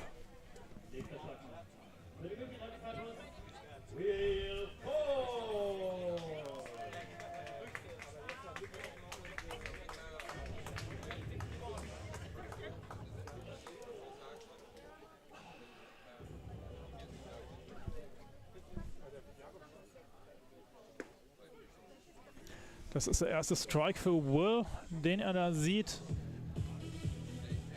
Will mit einem Strikeout im ersten At-Bat. Und das ist Ball Nummer 1. Count ausgeglichen bei 1:1. Wäre jetzt wichtig für die Disciples, ein paar Base-Runners am Base zu kriegen. Und der Pitcher Christian Tom sich unter Druck zu machen. Dass er jetzt so leicht durch den Line-Up kommt, ist nicht, was die Disciples wollen. So, das ist ein Groundball zum Shortstop der Bonner und ein relativ einfaches Aus für die Bonn Capitals.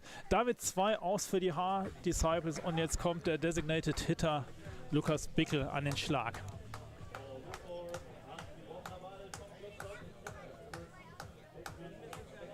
Bickel war der Best Batter in Österreich letztes Jahr.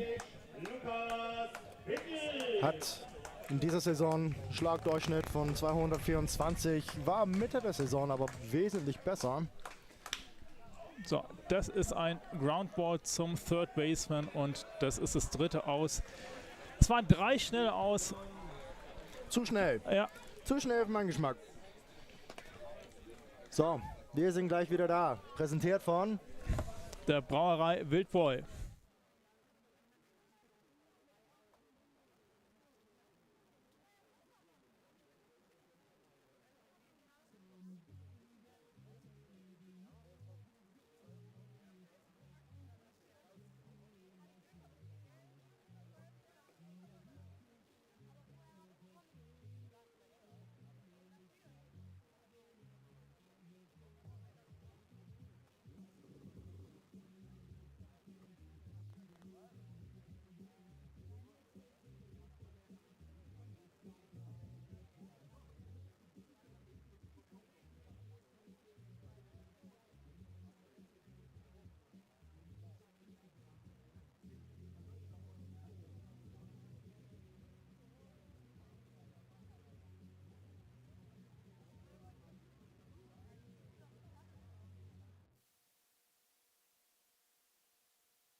Wir sind zurück im Ballpark Egelfingen. Die Bonn Capitals sind in der oberen Hälfte des 5. Innings am Schlag mit Frederick Levelin.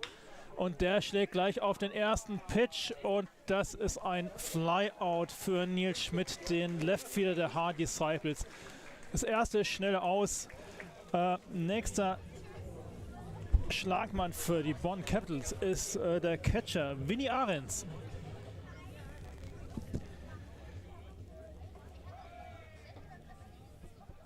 So, weiter geht's mit der Nummer 5 der Bonn Capitals. Ahrens mit einem Schlagdurchschnitt von 286 dieses Jahr. 2 Doubles, 3 Home Runs auf seine Kappe. Und er sieht Ball Nummer 1 von Nick Michelli. Flyout Centerfield, im zweiten Inning für seinen First at Bat heute. Und im dritten Inning ein Sacrifice Bunt. Und dieser Pitch ist inside.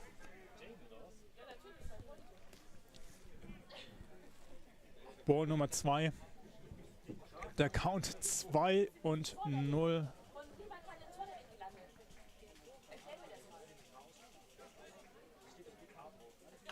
So, und der Ball, der landet hier links im Fußballstadion. Das ist Strike Nummer 1. Starker Schlag von Ahrens. Ahrens auch mit internationaler Erfahrung. Nicht nur Nationalcatcher. Hat auch in Italien gespielt. Und Ball Nummer 3. Und da ärgert sich Nick Michelli. Ja, wieder ein 3-Ball-Count für Michelli.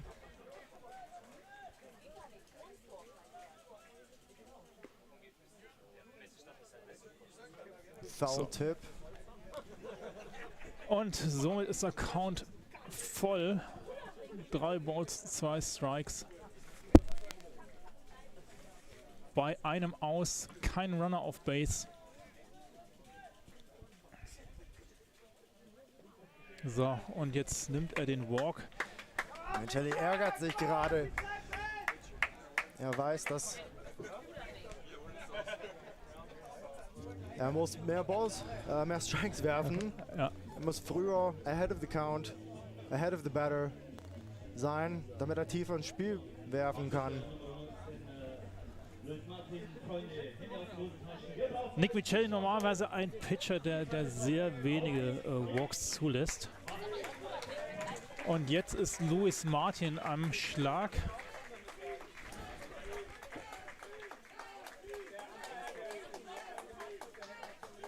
Der Right Fielder der Bonn Capitals. Der erste Pitch ist in der Zone für Strike Nummer 1. Interessant, dass Michelli hier mit einem Slider startet. Ja, vielleicht ein bisschen working backwards, wie die Pitcher sagen. So, und da geht der Runner von 1. Der Schlag ins Right Field zu Nate Thomas, der das Flyout macht. Damit 2 aus. Runner konnte nicht auf die Zweite Base vorrücken. Winnie Ahrens somit immer noch an der First Base. Und der nächste Hitter für die Bonn Capitals ist Daniel Sanchez. Daniel Sanchez, genau. Der Second Baseman mit einem Single im ersten At-Bat. Kam auch nach Hause, um den zweiten Punkt für die Bonn Capitals zu machen. So, und er sieht hier den ersten Strike. Dann auch der Pick auf Versuch an der ersten Base, aber der First Base Umpire gibt Winnie Ahrens safe. Und jetzt mit die Disciples mit einem Sneaky Play. Backpick auf den ersten Base. Trying to catch the Capitals runner sleeping. Ein Strike. Auf jeden Fall. Und das ist... Da wird Winnie Ahrens beim Versuch, die zweite Base zu klauen, wird er wird er getaggt und guter Wurf von Will Thorpe zum Second Baseman Simon Lechner, der dann an der zweiten Base das ausmacht. Ja, super Wurf von Will Thorpe. Genau. Und das Ganze, wie immer, präsentiert von der Wilden Brauerei Wildbräu aus Grafing. Wir sind gleich zurück.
So, wir sind zurück in der unteren Hälfte des 5. Innings hier im Ballpark Egelfing.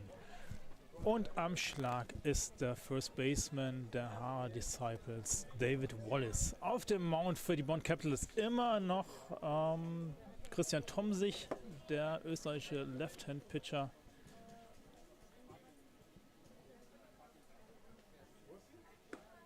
So, und er wirft hier den ersten Strike.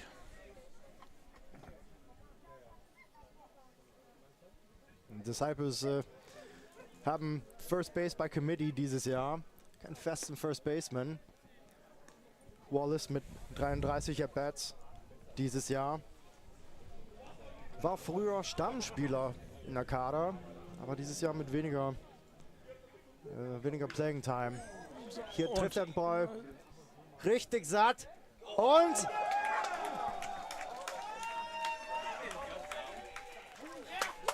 David Wallace hier mit einem Double, einen knappen Double. Schwer zu verstehen, was er gerade gedacht hat. Er hat den Ball richtig gut getroffen. Er hat den oberen Drittel, oberen Zehntel vom Zaun getroffen. Also vielleicht hätte er auch gewartet, dass der Ball über den Zaun rüber geht, aber das ist halt hier wirklich sehr, sehr schwer. Der Zaun, den man da im Left Field sieht, also überall hier im Field, ist ja nochmal aufgestockt worden. Also ich glaube, dass es nirgendwo so schwer ist, einen Home Run zu schlagen, wie hier im Ballpark in Egelfing. Ich kann mich noch an letztes Jahr erinnern. Wallace hatte ein sehr wichtiger Double im Right Field Gap geschlagen und hat 2 RBIs im Playoff-Spiel gegen Paderborn nach Hause gebracht. So, und da schwingt Nils Schmidt, der Leftfielder, am Ball vorbei. Strike Nummer 1. Vorher schon ein Ball für Nils Schmidt. 1-1 der Count. So, und das ist ein Wild Pitch, aber David Wallace bleibt klugerweise an der zweiten Base stehen.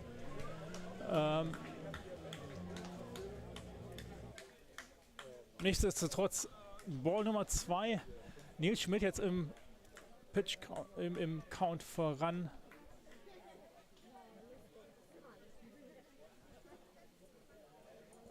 Und wieder schwingt er am Ball vorbei.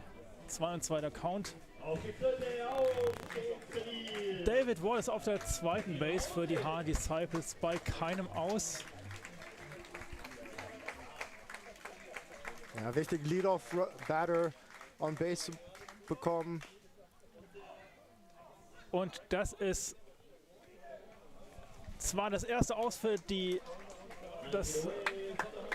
Haar Disciples, aber David Wallace ist auf die dritte Base gekommen, nur noch 90 Fuß von dem nächsten Run der Disciples entfernt. Und jetzt am Schlag ist der Third Baseman der Disciples, Patrick Music. Patrick Music schon zweimal heute auf Base gekommen. Ja, 2 Singles hat er geschlagen, obwohl er im zweiten At-Bat vor 2 Innings im dritten Inning aus auf dem zweiten Base durch den Fielder's Choice. Aber jetzt eine perfekte Gelegenheit, ein RBI zu bekommen. Und das ist Strike Nummer 1.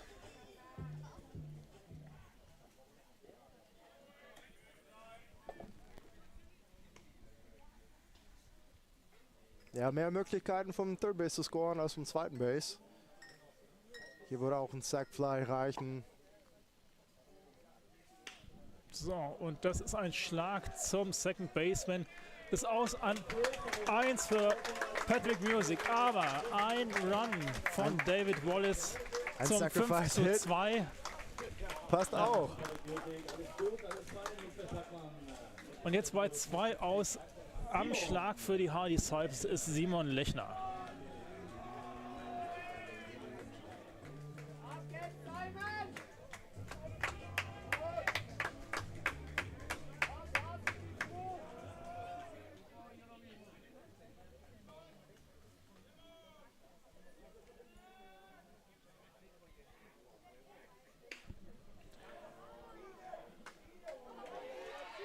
Und das ist ein wilder Wurf vom Second Baseman. Sehr ungewöhnlich. Er hat den Ball vielleicht nicht perfekt gelesen. Da war vielleicht ein Broken Bat Schlag zum Second Baseman. Wollte den Ball schnell loswerden, hat den Ball dann fast in den Dugout geworfen. Also er hat schon Probleme dabei, den Ball zu fielden. Und vielleicht war er einfach dann zu unkonzentriert und wirft dann weit über den First Baseman drüber. Jetzt am Schlag ist der Right Fielder Nate Thomas.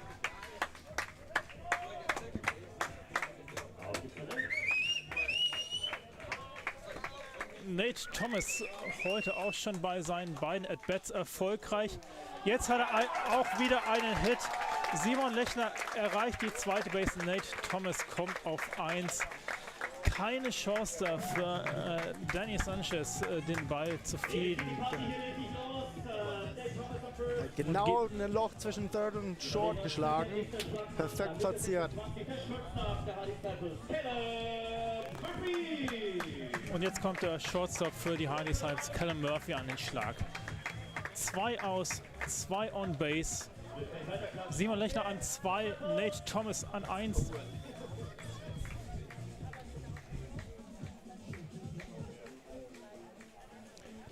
Und Callum Murphy im ersten Inning hat er einen Single geschlagen. Und im dritten Inning hat er einen Groundout geschlagen.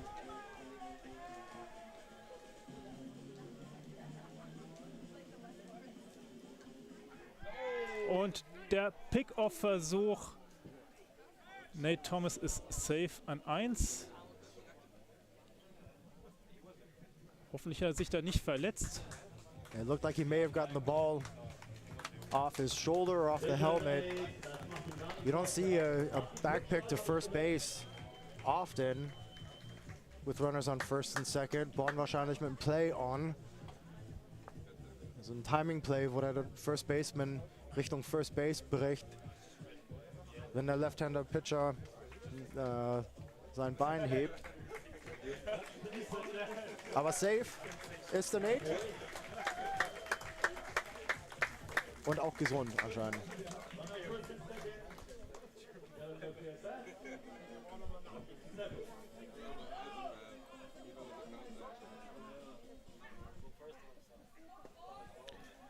das ist jetzt Ball 1 für Callum Murphy.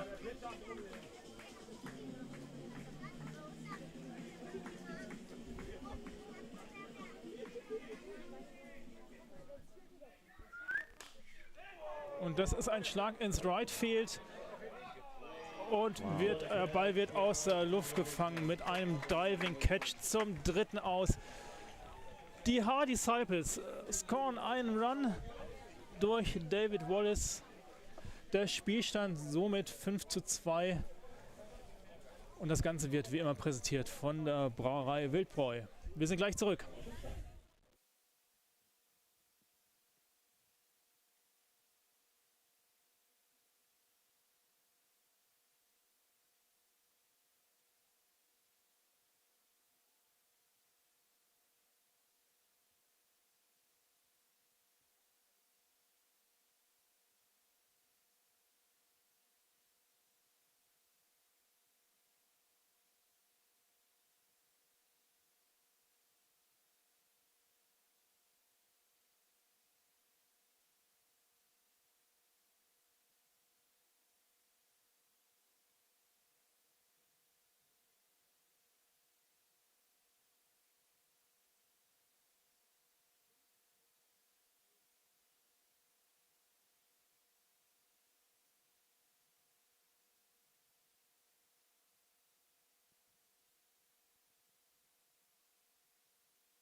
So, herzlich willkommen zurück hier im Ballpark Egelfing. Wir starten jetzt gleich das 6. Inning. Die Bonn Capitals sind am Schlag und ihr Schlagmann ist jetzt Daniel Sanchez.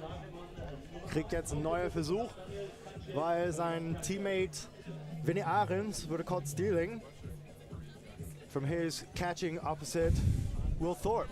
Excellent throw.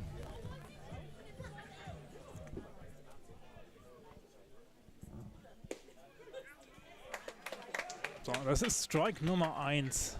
Schön zu sehen, dass der Michele jetzt ahead of the batter kommt und First Pitch Strike.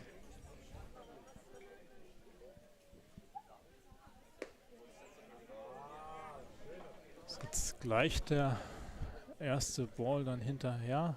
Der Count ausgeglichen 1:1. Der war jetzt zu hoch. 2 Balls, 1 Strike. Sanchez mit einem Single im zweiten Inning und Flyout zum Centerfield im vierten. Und der Ball geht jetzt auch wieder hoch in die Luft. Und da ist Simon Lechner, der Second Baseman, pflückt den Ball aus der Luft zum ersten aus. Nächster Schlagmann für die Bonn Capitals ist Danny Langhorst. Seines Zeichens Centerfielder.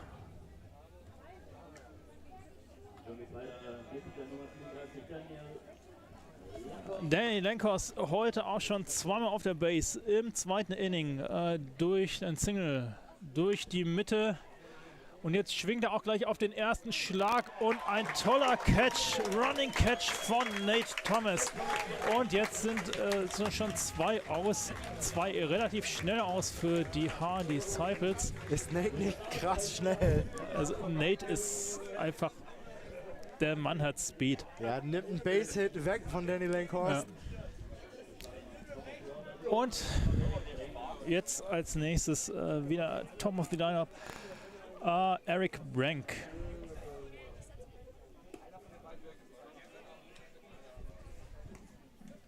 Und der erste Ball.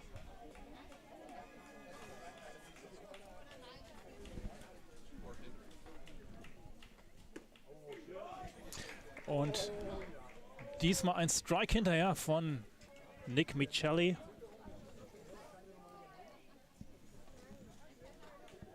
Nick Michelli hat jetzt auch schon über 100 Pitches geworfen. Es könnte sein, dass das letzte Inning ist, in dem wir ihn auf dem Mount sehen.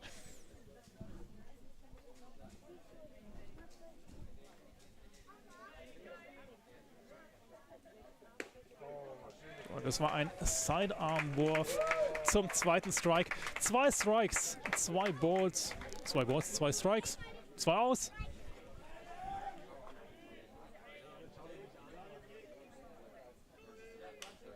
So, und das ist ein Pop-Out und den fängt Will Thorpe kurz vor dem Zaun im Backstop zum dritten aus. Er war schon direkt vor uns am Zaun. Ein gefährliches Play, aber Will macht ihn sicher. Das hat er ganz, ganz toll gemacht. Zum dritten aus. Und es geht dann weiter im nächsten Inning mit den Haar Disciples am Schlag. Nächster Schlag ist dann nach der kurzen Pause. Die präsentiert wird von der Braue Wildbräu ist dann Joe Rosenthal.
So, herzlich willkommen zurück.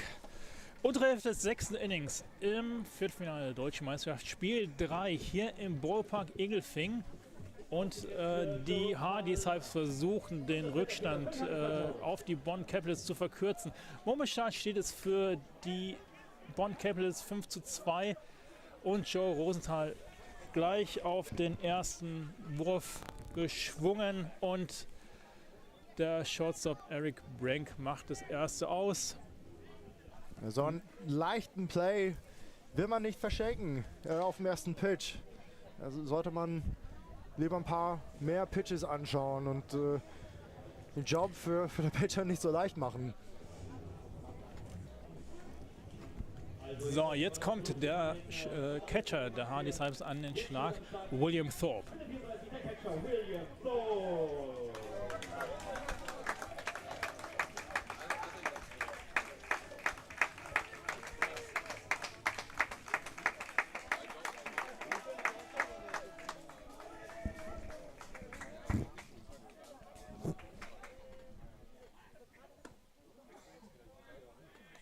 Will täuscht mit einem Bunt Attempt.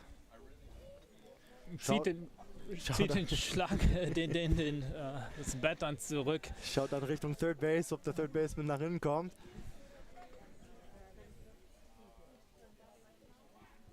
William Thorpe ist heute noch nicht auf Base gekommen und jetzt ein hoher Fly Ball ins Foul Territory. Glücklicherweise nicht gefangen aus Sicht der Haar Disciples vom Left Fielder, der da irgendwo verschwunden ist. Jetzt kommt er wieder zurück. Good attempt by the left fielder Phil Luhan.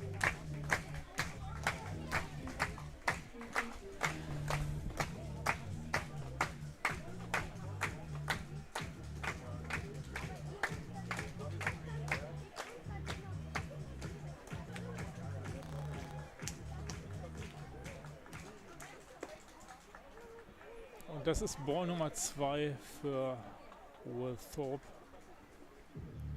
2-1 Count. Jetzt nimmt sich Tom sich ein bisschen Zeit, rubs the ball up.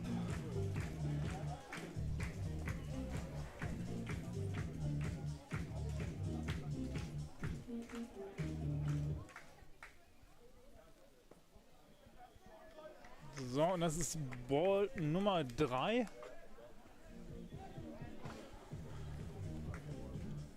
Would love to see Will get a base hit here. Und das ist der zweite Strike. Der Count somit voll. 3 Balls, 2 Strike. Ja, solche At-Bats sind jetzt, was die Disciples brauchen. Neben ein paar Pitches. Und den schlägt er schön ins Left Field. Base Hit für Will Thorpe. Erreicht ganz locker die erste Base. That's a perfect at-bat by Will. And hopefully the rest of the team recognizes his approach in that situation. See a couple pitches, find your pitch. The pitcher there doesn't want to give up a walk, so you know that you're going to get a strike. Wait for it. He's not overpowering any of these hitters.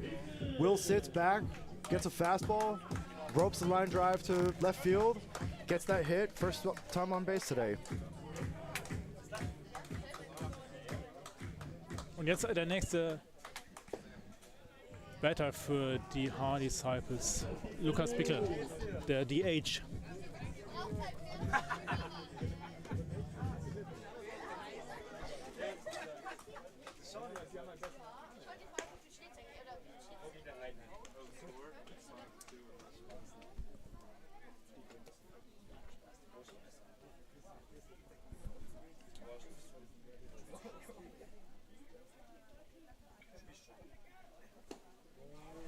Da schwingt Lukas Bickel an dem Ball vorbei zum ersten Strike. 2-1 Count jetzt für Bickel. Hat letztes Mal in seinem letztes At-Bat erwähnt, dass er letztes Jahr ja, der Top-Hitter in Österreich war. Hat dann den Winter in Australien verbracht und jetzt in München gelandet. So, und das ist jetzt ein Single von Bickel. Der Ball wurde nicht gefangen, sagt der Umpire. Somit Will Thorpe auf der zweiten Base, Lukas Bickel auf der 1 mit diesem Hit.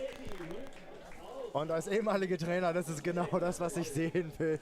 Ein Pitcher, Left-Handed Pitcher, der Right-Handed Batter, der versucht den Ball Oppo zu hauen. Sehr guter Approach. Jetzt zweimal nacheinander. Runners auf 1 und 2 für den Disciples. Bickel auf 1 mit einem Single. Will ebenfalls durch den Single on Base gekommen. Und jetzt nimmt sich der Trainer, wie heißt der Trainer von Capitals? Das ist, Markus Solbach muss es sein. Außer das ist der Pitching Coach Clemens Tchaikovsky. Ja.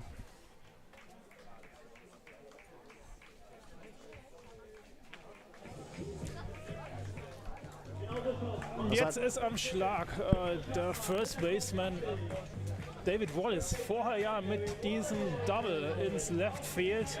Das wollen wir gerne noch mal sehen. Mit dem er dann gerade noch die zweite Base erreicht hat.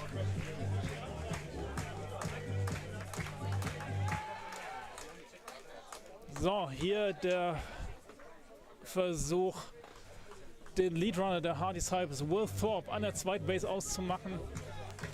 Aber da kam der Wurf zu spät oder Will war einfach zu schnell wieder zurück. Natürlich zu schnell. Und das ist jetzt Ball Nummer 1. So ein Double wie vorher würde reichen für mindestens einen Run. Ja, vielleicht sogar 2.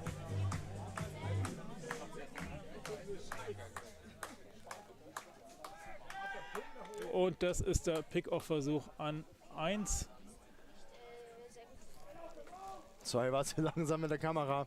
Der Versuch, Christian Tom, sich seinen Landsmann Lukas Bickel auszumachen.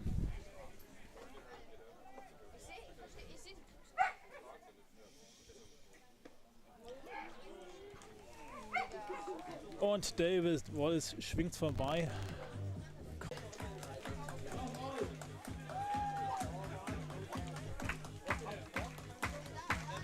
I don't know what happened. The Übertragung stopped. That's awful. Und das ist ein Flyout zum Second Baseman. Und damit ist das Inning zu Ende. Okay. Jetzt sind wir wieder online. Gut.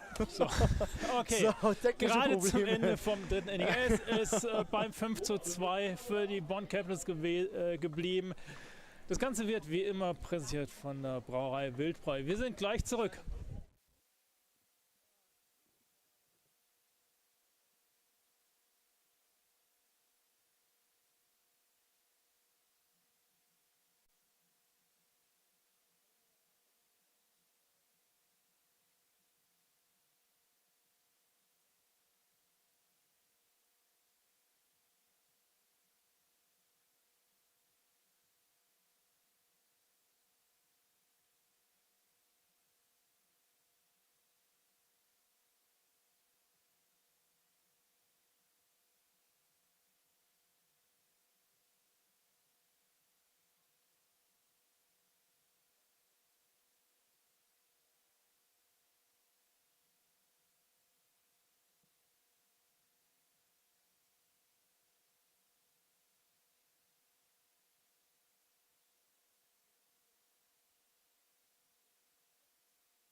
Okay, wir sind hier zurück in Haar. Es steht 5:2 für die Bonn Capitals. Wir gehen jetzt gleich ins 7. Inning. Und zwischenzeitlich haben die Heidenheimer das Spiel gedreht. Es steht 5:3 während die, gegen Doren, während die Mainz Athletics noch keinen Run gescored haben in Paderborn. Da steht es noch 0:0. Währenddessen sehen wir hier Nick Michelli immer noch auf dem Mount und es ist der Schlagmann für die Bonner, ist Tyrell Joyce und ein Groundball zum Shortstop Callum Murphy, der wirft zurück an die Base Nummer 1 zum ersten Aus.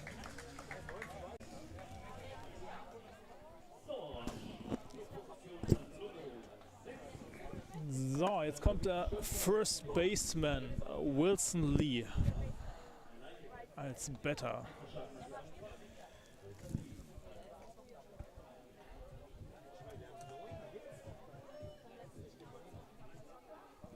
Wilson Lee, ja, als das letzte Mal am Schlag war mit diesem Triple und sieht jetzt hier den ersten Ball. Richtig. Lebe im weiten Triple Richtung Center Field. Im letzten At-Bat. Er war ein bisschen zu weit oder zu hoch auf dem Zaun für Joe Rosenthal, einen spektakulären Play zu machen.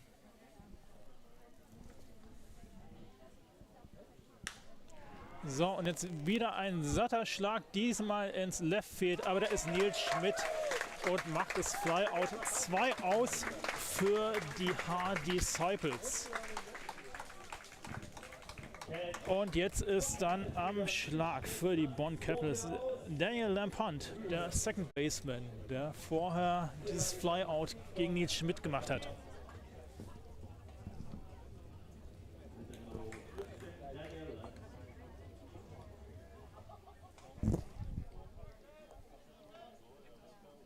Jelly würde von Pitch Clock profitieren.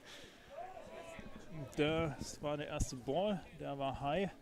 Jelly sehr früh ready, wollte direkt loslegen mit dem ersten Pitch.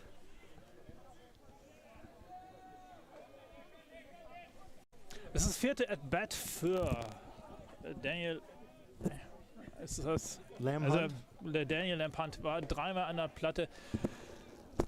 Einmal safe durch ein Error, ein Walk und einmal ein Groundout. Und jetzt haben wir 2 Balls, einen Strike. So, an diesem Ball schwingt er vorbei. Hat er jetzt Will getroffen oder ist Will einfach nach hinten gefallen? Wir haben gestern oder vorgestern in der MLB was Ähnliches gesehen, wo Wilson Contreras von den Cardinals von Ian Happ auf seinen Backswing getroffen wurde. War ein bisschen blutig danach. So, und auch wieder ein... Ja, das ist das dritte Aus. Groundball zum Shortstop Callum Murphy. Der feuert den Ball zurück an die First Base, wo David Wallace steht. Und der First Base Umpire gibt Daniel Lamhunt aus. Somit sind die Haar Disciples also auch wieder ohne einen Run kassieren zu müssen durch dieses Inning gekommen. Und jetzt ist Zeit für den 7-Inning-Stretch, präsentiert von der Brauerei Wildbräu.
So.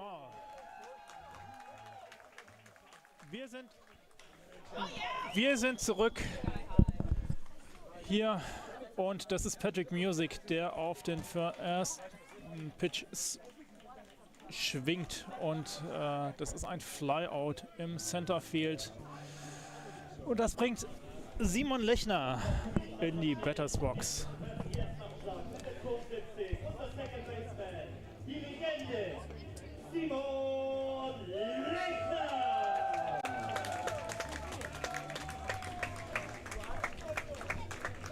Simon Lechner kam im letzten At-Bat durch ein Air on Base.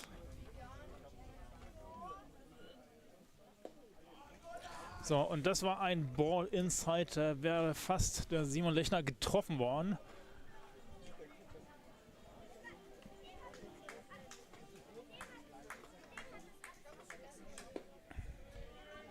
Und das ist Ball Nummer 2.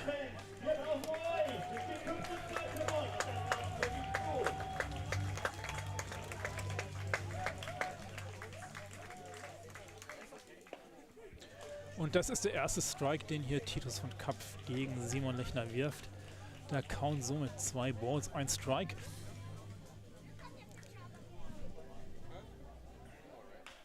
Und das ist ein Foul Ball. Mal sehen, ob der nicht gefangen wird vom Leftfielder Bildrick Loveland.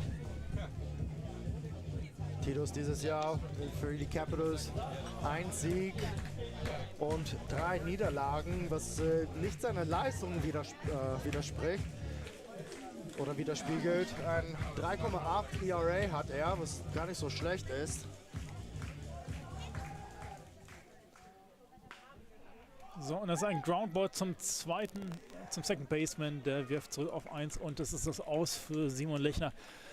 Damit kommt Nate Thomas an die Platte bei 2 aus für die Disciples.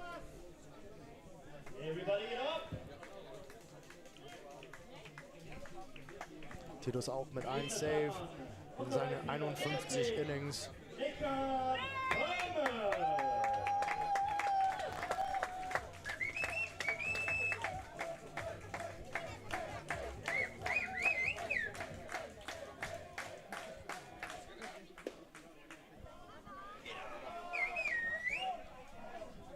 Ein Ball.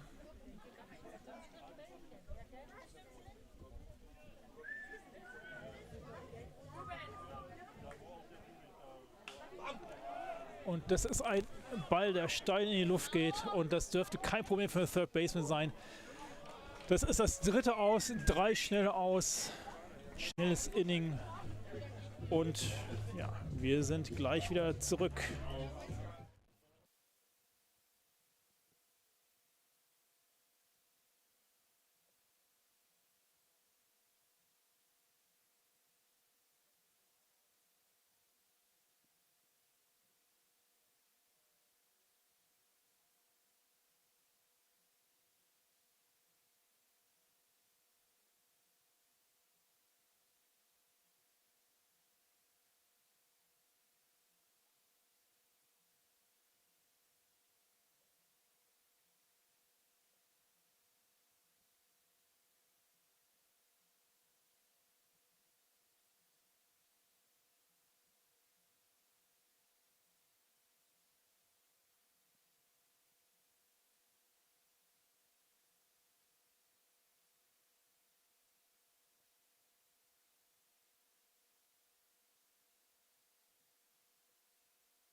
So, 8. Inning.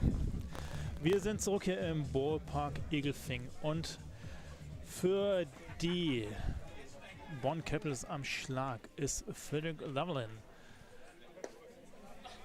Heute noch nicht auf Base gekommen. Hatte 3 Flyouts in seine 3 At-Bats. Merkwürdiger Stat. Michelli mit noch keinen Strikeout in diesem Spiel. Und wirft hier seinen zweiten Ball. Ja, nicht zufrieden mit diesem Call. 115 Pitches hat Michelli jetzt. Can imagine he's gonna have a long leash, regardless of how many games are played tomorrow. Das ist sein erster Strike.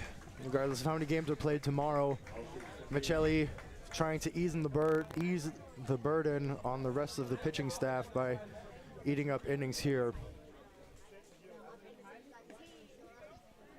Das ist Ball Nummer 3.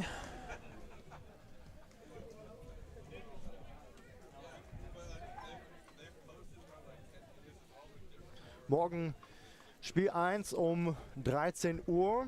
Spiel 4, sorry. Für alle, die... Und das ist Strike Nummer 2, der Full Count.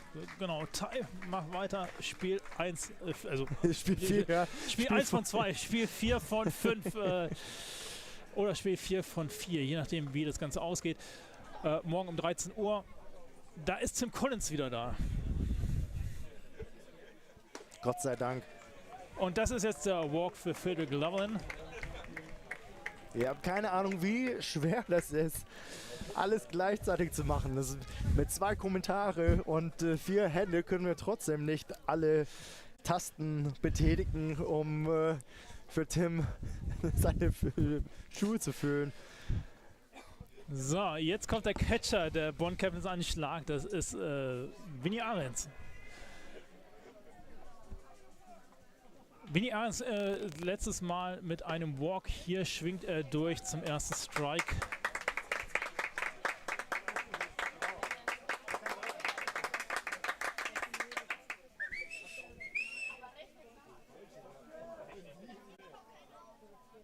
Ja, wird interessant zu sehen, wer morgen der Starter für die Disciples wird.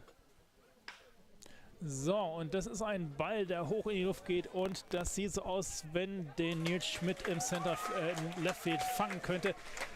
Hat er getan. Das ist jetzt das erste Aus gegen die Bonn Capitals. Und Frederick Loveland bleibt auf 1. Keine Chance für ihn, auf die zweite Base vorzurücken. Der nächste Schlagmann für die Capitals ist Luis Martin. Luis Martin heute das 4. Mal an der Reihe. Ein Flyout im 2., ein Groundout im 3. und ein Flyout im 5. Michele jetzt mit Besuch von Pitching Coach Ryan Bollinger. Bollinger auch ein bekannter Name hier in Ballpark Elfing, hat 2017 die Disciples zur Halbfinale geführt, wo die leider in 5 Spiele gegen den Capitals verloren haben. Haben nur knapp den ersten Einzug in der deutschen Meisterschaft verpasst. Along the way, Bollinger mit einem Season Record Strikeouts in der Bundesliga. Nummer habe ich nicht mehr im Kopf. Ich glaube, dass es über 200 waren. Ja, auf jeden Fall Das ist eine unglaubliche Menge. Zahl. Obwohl er nur ein Jahr für die Haar Disciples hier in der Bundesliga gespielt hat, ist er schon eine Legende hier in Haar. In der Tat.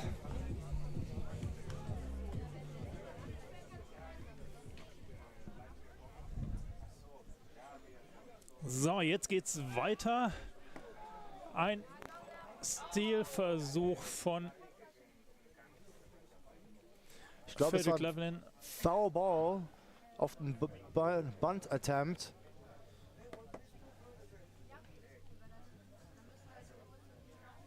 Von Martin. Ball ging gegen eine Hand von Will. Aber Will Thorpe ist jemand, der ist hart im Nehmen. Ich glaube, dass es keinen in der Bundesliga gibt, der so oft durch Hit-by-Pitches auf Base kommt wie Will Thorpe. You said it. Der hat auch Rekorde für seinen Hit-by-Pitches. Season sowie Karriere für den Disciples. Jetzt möchte der Trainer Boomer Sanders sehen, dass sein Catcher noch werfen kann. Und das kann er.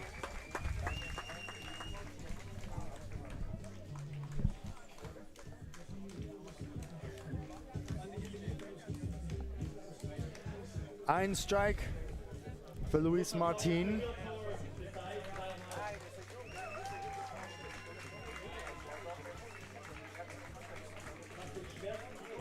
Nachdem das als Foulball gewertet wird, gezählt wird, muss Frederick Loveland natürlich auch zurück auf die erste Base. Weiterhin am Schlag ist Louis Martin.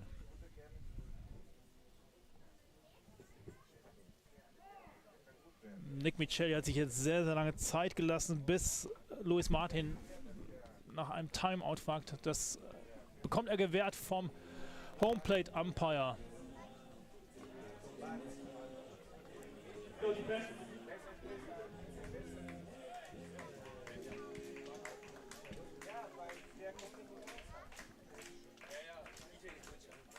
Und das ist der Pick-Off-Attempt, aber Frederick Loveland so schnell zurück oder rechtzeitig zurück an der ersten Base.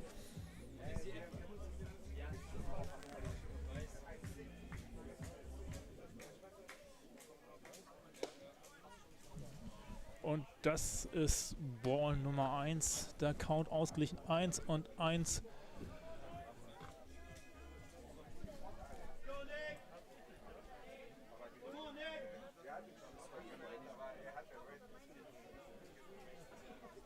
Einer aus, ein Ball, ein Strike.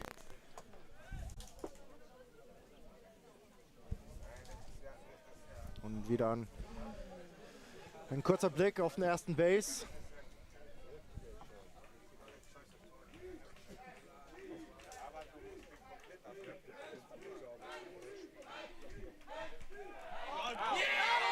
Und das ist der gelungene Pick-Off-Versuch von Nick Michelli, der zurück auf die erste Base zu David Wallace will.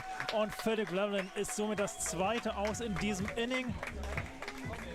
Aber weiterhin am Schlag Louis Martin bei einem Ball, einem Strike.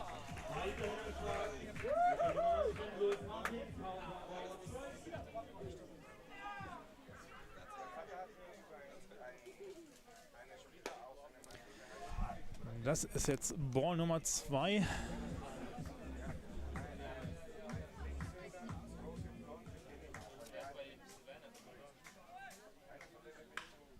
Und ein hoher Ball Richtung Left Field. Und der Ball fällt. Und Louis Martin kommt auf die zweite Base mit einem Stand-Up-Double. Ja, das Centerfielder Joe Rosenthal mit einem Diving Attempt. Der war dran, konnte den Ball aber nicht fangen. Er ist gefallen, der Ball, und somit Louis Martin auf der zweiten Base. Ja, jetzt haben die Capitals einen Runner auf dem zweiten Base mit 2 Outs. Haben es geschafft, ein Inning ein bisschen zu verlängern. Mehr Druck auf Michelli zu üben. Und jetzt am Schlag Danny Sanchez, der Third Baseman.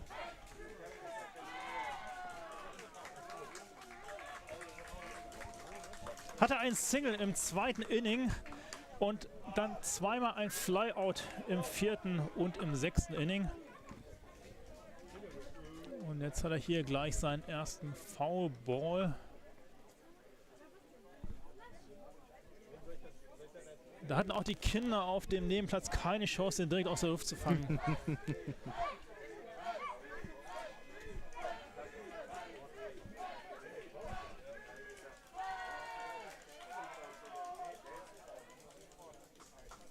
So, und Nick Michelli hält Louis Martin da kurz an der zweiten Base. Täuscht einen Wurf zum Second Baseman Simon Lechner an.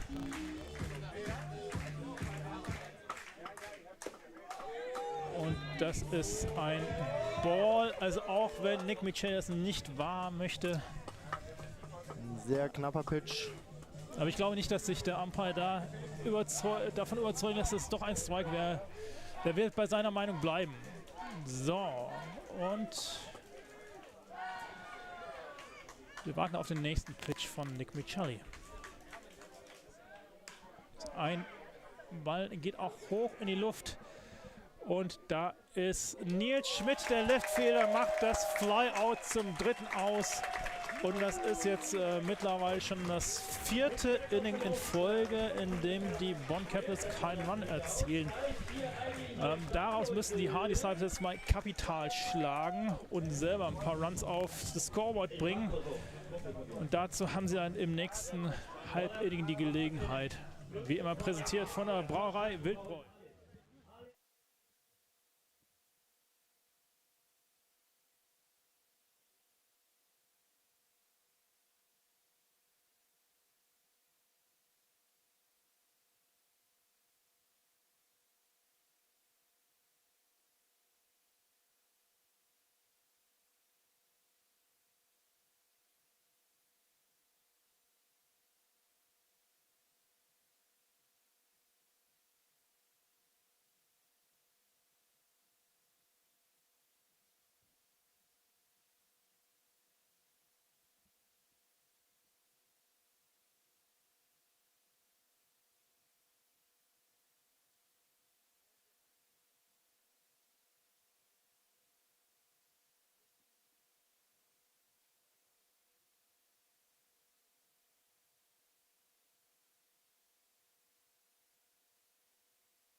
So, wir sind wieder da, hier im Ballpark Egelfing, der immer noch gut gefüllt ist.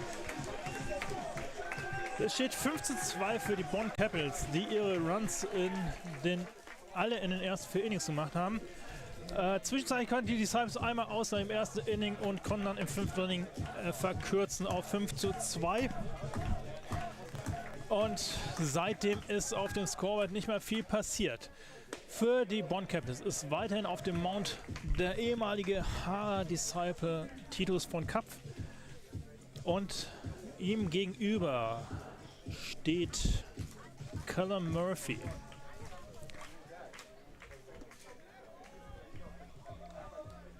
So, wir haben jetzt 2 Balls und 1 Strike für Callum Murphy.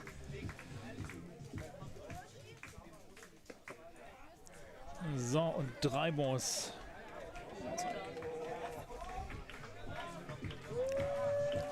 Callum Murphy ist ja verantwortlich gewesen für den einen RBI der Haar Disciples im ersten Inning. So, und nimmt jetzt hier den 4. Ball und kommt auf die erste Base. So, und jetzt kommt der Centerfielder Joe Rosenthal an den Schlag.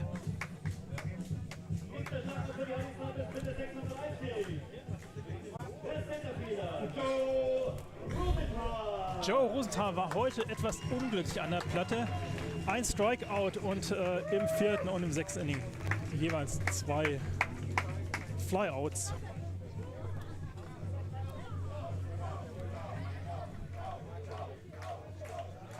Aber das ist das, was die Haar Disciples jetzt brauchen, um jetzt noch ein bisschen Spannung in das Spiel reinzubringen. Sie brauchen Läufer auf den Bases. Sie brauchen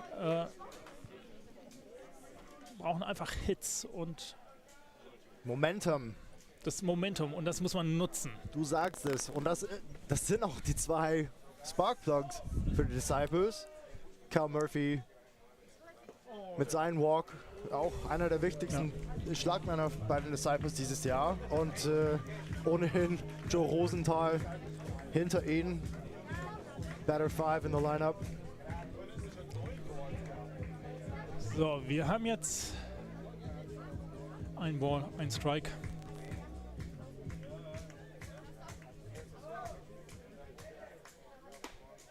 Das ist jetzt ein Pitch, der zu hoch war zum 2. Ball.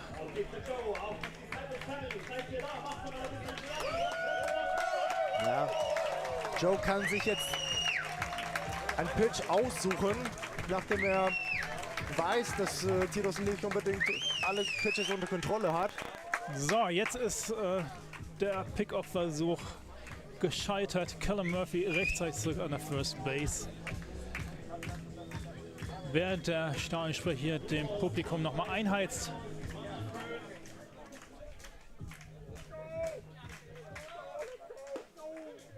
So, das ist Ball Nummer 3. Rosenthal schüttelt seinen Kopf, auch nicht glücklich mit diesem hohen Strike. War aber knapp auf jeden Fall.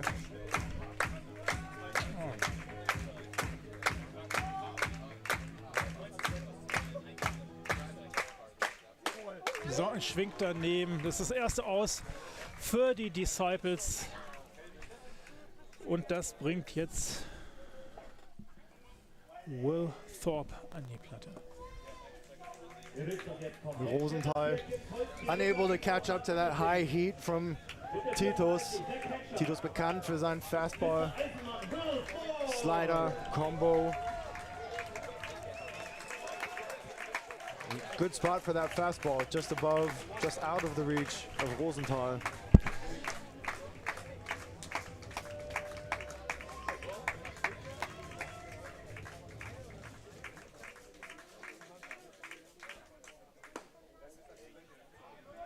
So, der war etwas hoch, dieser Pitch.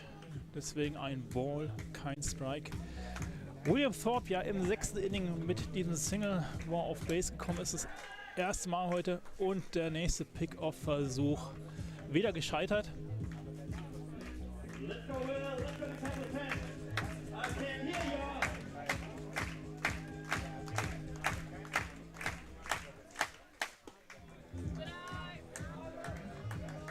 Und William Thorpe hier schaut sich das an und sieht diesen Ball. Der Count jetzt mit 2:0 auf seiner Seite. Gute Stimmung haben wir hier heute.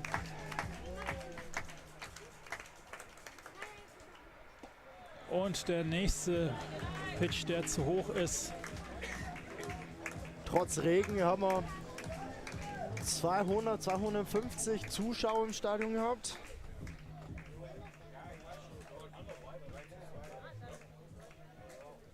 Morgen geht es mit Spiel 4 weiter. Und das ist Ball 4.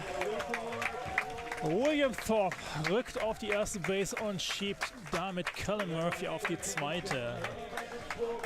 Somit ein Runner in Scoring Position bei einem aus. Und das ist jetzt Richard Klein als Pinch-Hitter. Ist jetzt Richie Klein, der eingewechselt wird, die Position von Lukas Bickel als Designated Hitter übernimmt. The man himself, Mr. Richie Klein.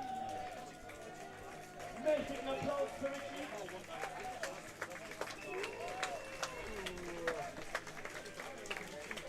Richie Klein ja auch ein Spieler mit einer langen Disciples-Vergangenheit.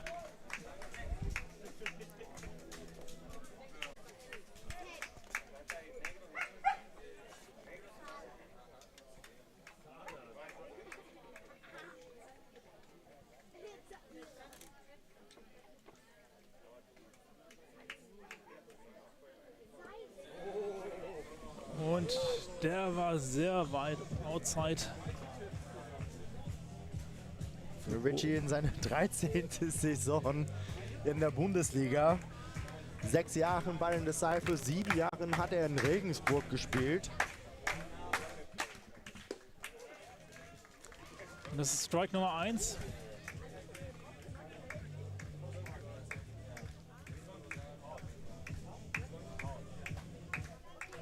Wurde auch dieses Jahr zum British Baseball Hall of Fame gewählt. Und das ist ein Foul Ball. Normalerweise bekommt man erst eine Hall of Fame, wenn man retired ist. Und das war früher der Fall. Richie dieses Jahr wieder aktiv, als die Mannschaft noch Spieler gesucht haben, die gesund, fit, einsetzbar sind. So, das ist Swinging Strike zum dritten Strike und damit zum Strikeout. Jetzt 2 aus gegen die Haar Disciples und es bringt jetzt David Wallace an den Schlag.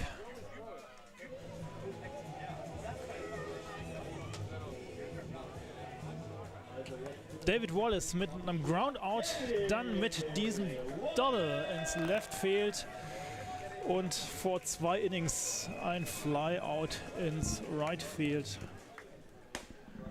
Und jetzt wieder ein hoher Pitch für Ball 1. Wir brauchen Runs, wir brauchen die Leute auf Weg, wir brauchen die Leute. Und deswegen brauche ich euch und das Team auf Weg zusammen.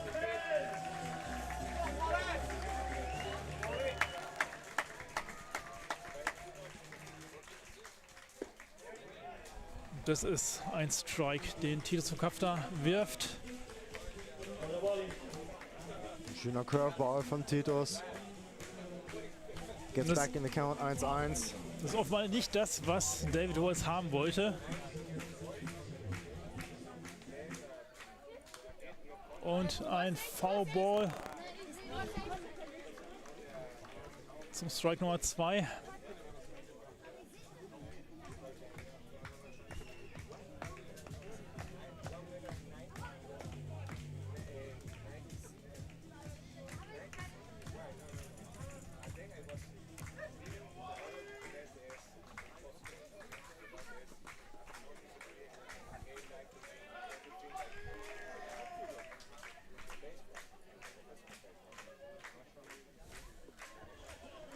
Ich würde gern sehen, ob der Wallace den Ball noch einen Tick weiter schlagen kann als in seinem zweiten At-Bat.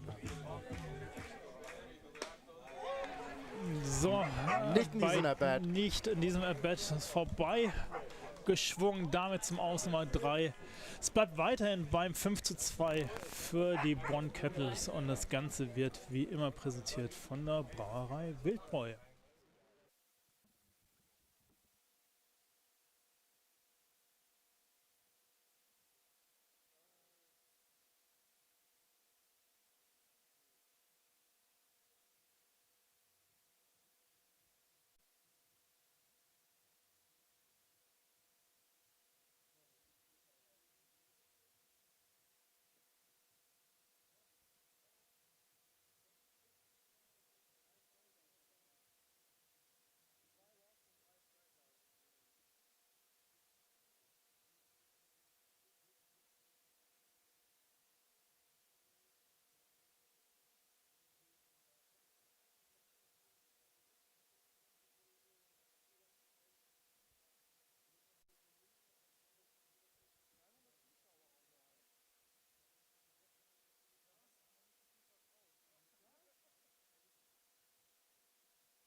So, wir sind zurück im letzten Inning. Die Bonn Capitals sind am Schlag und das Ganze in Person von Danny Langhorst, der gleich auf den ersten Pitch schwingt und ein Ball ins Right Field schlägt und dann ist er schnell auf der third Base mit einem Stand-Up-Triple. So, und jetzt geht es dann weiter im Top of the Lineup mit Eric Brank.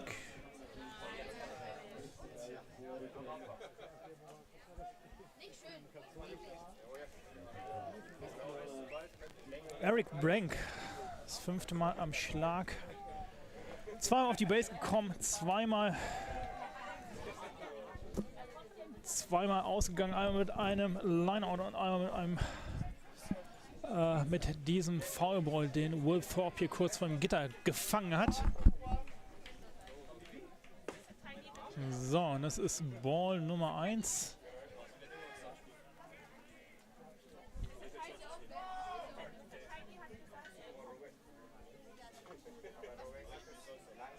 Michelli bei 130 Pitches jetzt.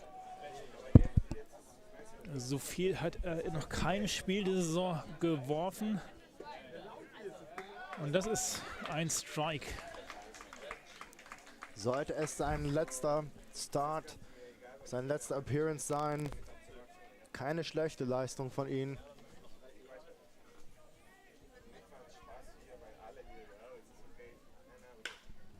Und das ist ein Ball, der fair bleibt.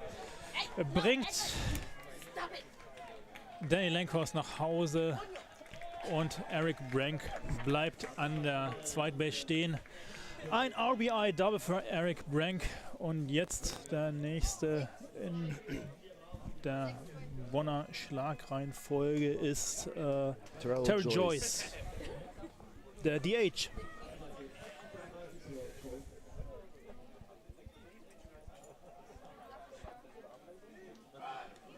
Ja, der harte Groundball blieb nur knapp inside Third Base. Terrell Joyce ja im 4. Inning mit dem Home Run, der ihn und auch Danny Lankhorst nach Hause gebracht hat zur zwischenzeitlich 5:1 Führung für die Bonn Capitals. Daraufhin konnten die Haar Disciples nochmal verkürzen auf 5:2 und jetzt gerade eben sind sie durch diesen RBI-Double von Eric Brank mit 6:2 in Führung gegangen. Das ist eine Sache, die es für die Disciples natürlich nicht leichter macht, hier noch das Spiel zu ihren Gunsten zu drehen. Ja, das wird jetzt schwer. Man merkt, dass Michelli jetzt nicht mehr viel in der Tank hat. Und die Disciples wollen natürlich ihn noch drin lassen, um alle Arms für die hoffentlich 2 Spiele morgen zu behalten. Und man muss auch sagen, mit lediglich 9 Hits in dem Spiel, die Disciples haben auch 9 Hits geschlagen.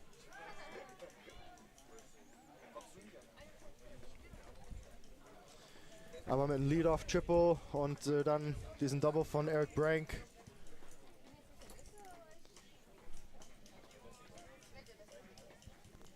So, da schwingt Terrell Joyce vorbei. Das ist Strike Nummer 2 bei einem Ball.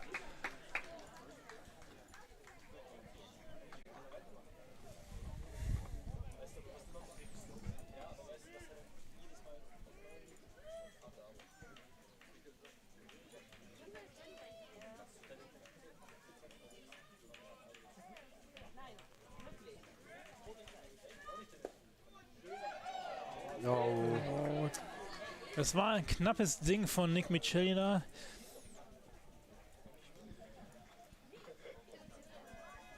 Ja, dann als Pitcher ist es natürlich ärgerlich, wenn man solchen Calls nicht bekommt. Michelli will nur das Spiel zu Ende pitchen.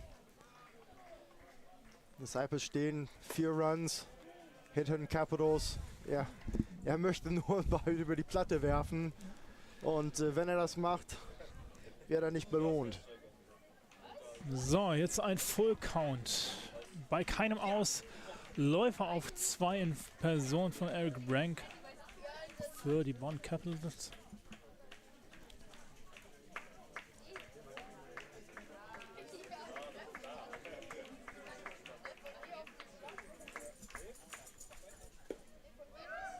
So, und das ist der Walk für Terrell Joyce.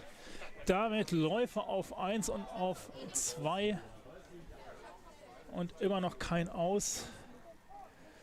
Und jetzt kommt First Baseman Wilson Lee an den Schlag.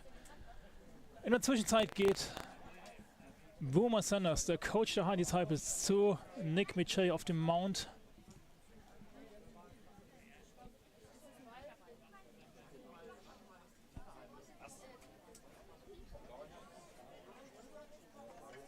So, und das war's für Nick Michelli.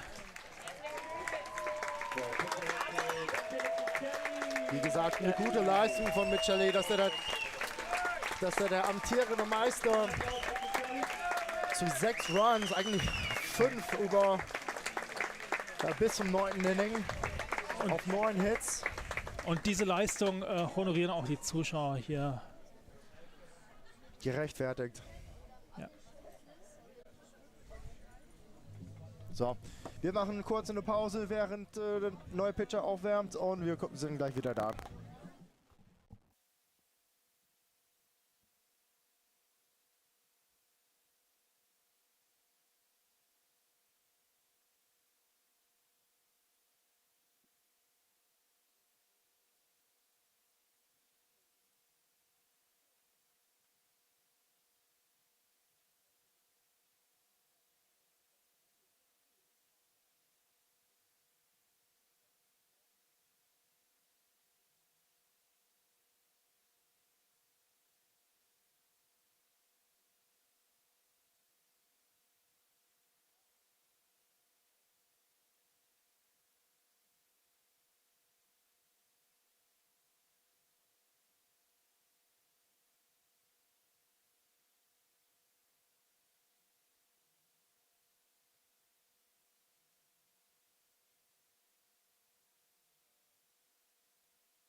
So, wir sind wieder da und bei den Haar Disciples jetzt neu auf dem Mount Adriano Penskofer.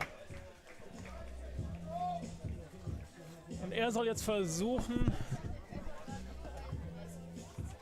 dieses Inning nach Hause zu bringen und das aus Sicht der Haar Disciples möglichst ohne weiteren Run. Und er fängt an mit einem Strike.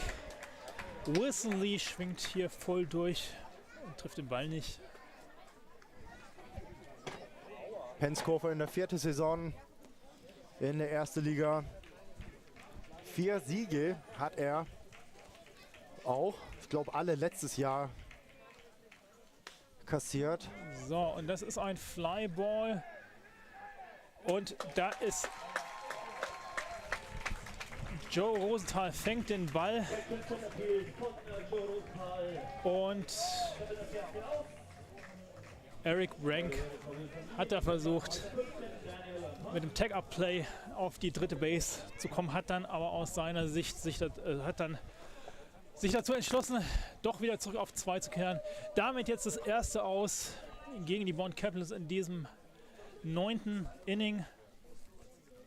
Und am Schlag ist jetzt mit der Nummer 15 Daniel Lampunt.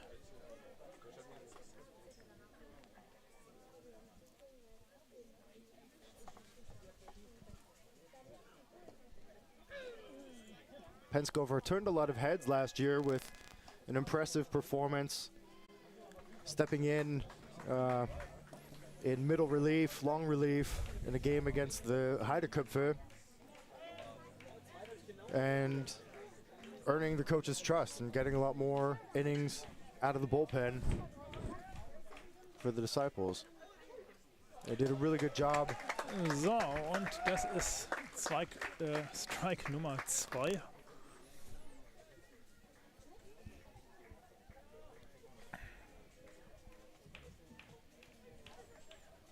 Daniel Lampunt nur im 1. und im 3. Inning auf Base gekommen, einmal nach einem Error und einmal nach einem Walk und danach zweimal ein Groundout zum Shortstop.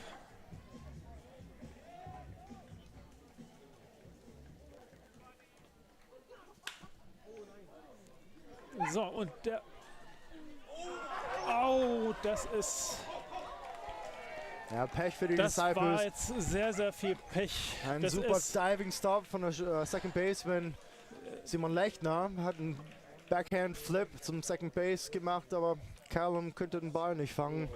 Und zwischenzeitlich kommt dann Eric Rank nach Hause und erzielt das 7:2 für die Bonn Capitals. So. Und nach Daniel Lampunt kommt Philbrick Levelin.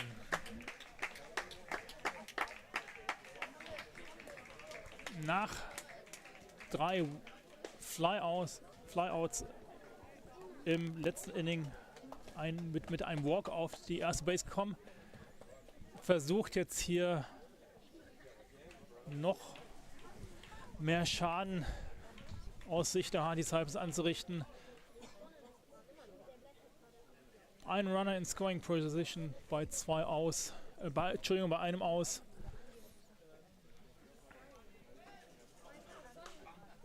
Und das ist ein Foul Ball zum Strike Nummer 1. Ein Ball, ein Strike, ein Aus. 2 Läufer auf Base.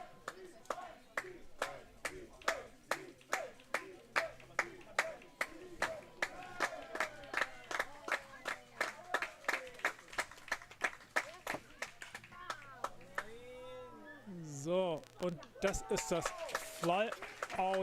Und da ist auch wieder der schnelle Centerfielder der Disciples. Joe Rosenthal macht das zweite aus. Steht 7:2 für die Bonn Capitals. Und jetzt ist am Schlag mit der Nummer 5 der Catcher Vinny Ahrens.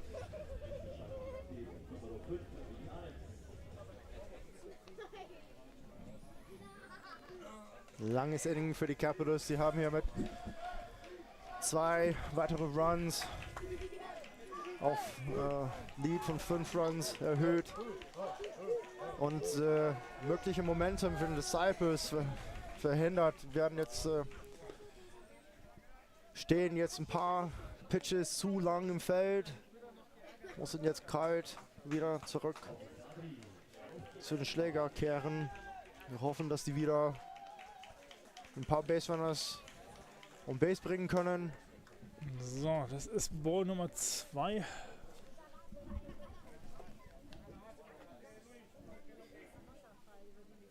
Ja, für Penskoffer sein Job hier ist nur einen Ball über die Platte zu werfen. Lass die Hitters schwingen. Muss nicht zu viel machen. Ne? Muss Kopf behalten und Strikes werfen. Natürlich eine starkes Lineup ist intimidating. So, das ist jetzt der erste Strike nach 3 Balls.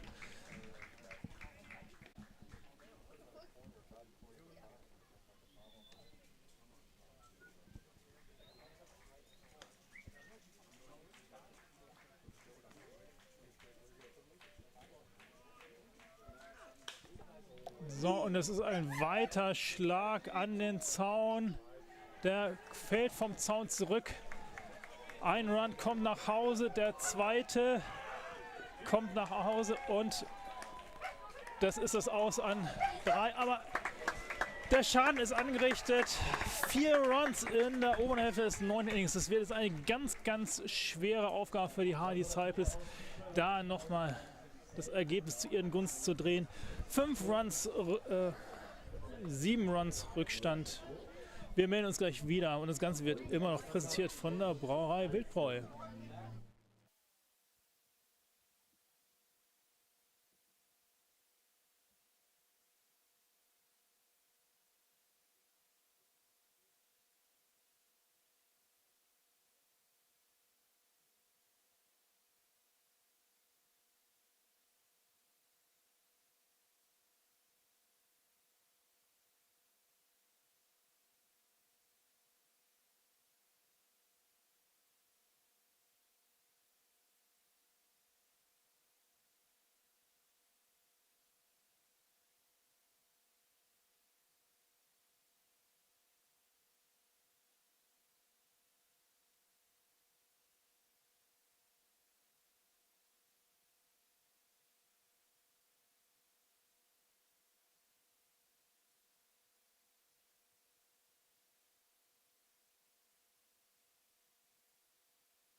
So, herzlich willkommen wieder zurück hier in der untere Hälfte des 9. Innings und auf dem Mount ist jetzt, wenn ich es richtig sehe, Eric Brank. Und ihm gegenüber steht an der Platte Nils Schmidt, der Left Fielder der Disciples. Der Classic Shortstop zu Pitcher als Closer-Move.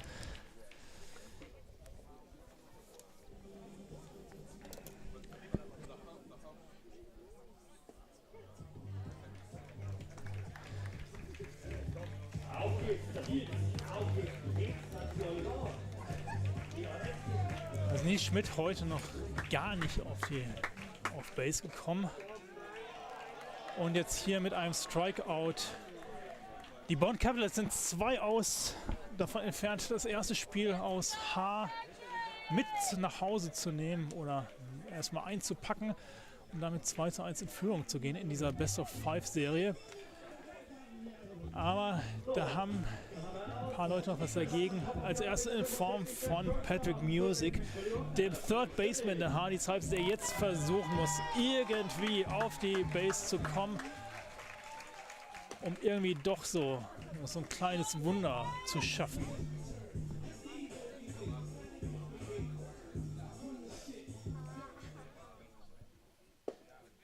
So, und das ist Strike Nummer 1.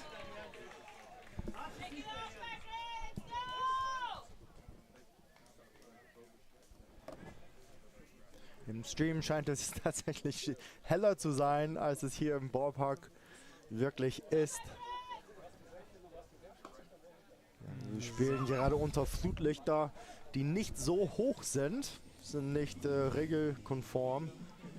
Das wird sich im Herbst ändern. Aber gerade mit dunklen Wolken über uns und niedrige Flutlichter ist es ein bisschen dunkel hier im Ballpark Eggelfing. Aber wir sind ja froh, dass wir dieses Spiel überhaupt über die Bühne bringen konnten, nachdem es heute um 3 Uhr nachmittags Wassermassen hier vom Himmel gefallen sind. Richtig.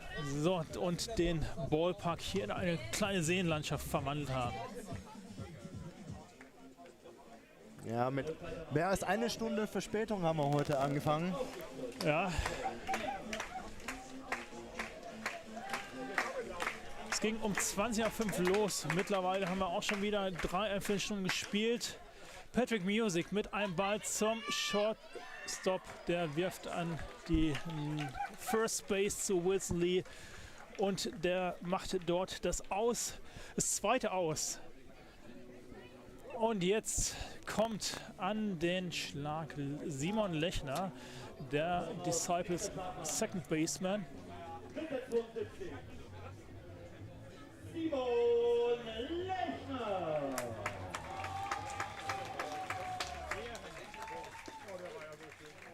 Und er sieht hier den ersten Strike.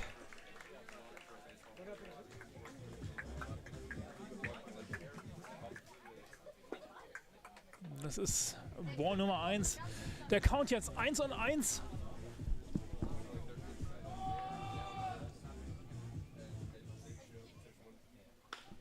So, und das ist ein Ball zum Second Baseman. Der wirft an den 1. Ballgame. Die Bonn Capitals gewinnen Spiel 3 dieser Best-of-5-Serie hier im Ballpark Eggenfing mit 9:2 und gehen damit mit einer 2:1 Führung in die Spiele 4 und möglicherweise 5 morgen ab 1 Uhr. Dann wieder mit Tim Collins am Start hier, wie gewohnt. Und ich verabschiede mich jetzt hier aus dem Ballpark Eggenfing. An meiner Seite hier Ty Erickson. Vielen Dank an Vielen Dank unsere fürs knapp 300 Zuschauer im Livestream. Vielen Dank dafür. Und wie gesagt, ja, morgen 13 Uhr, Game 4. Ja, mach's gut. Bis dann. Ciao.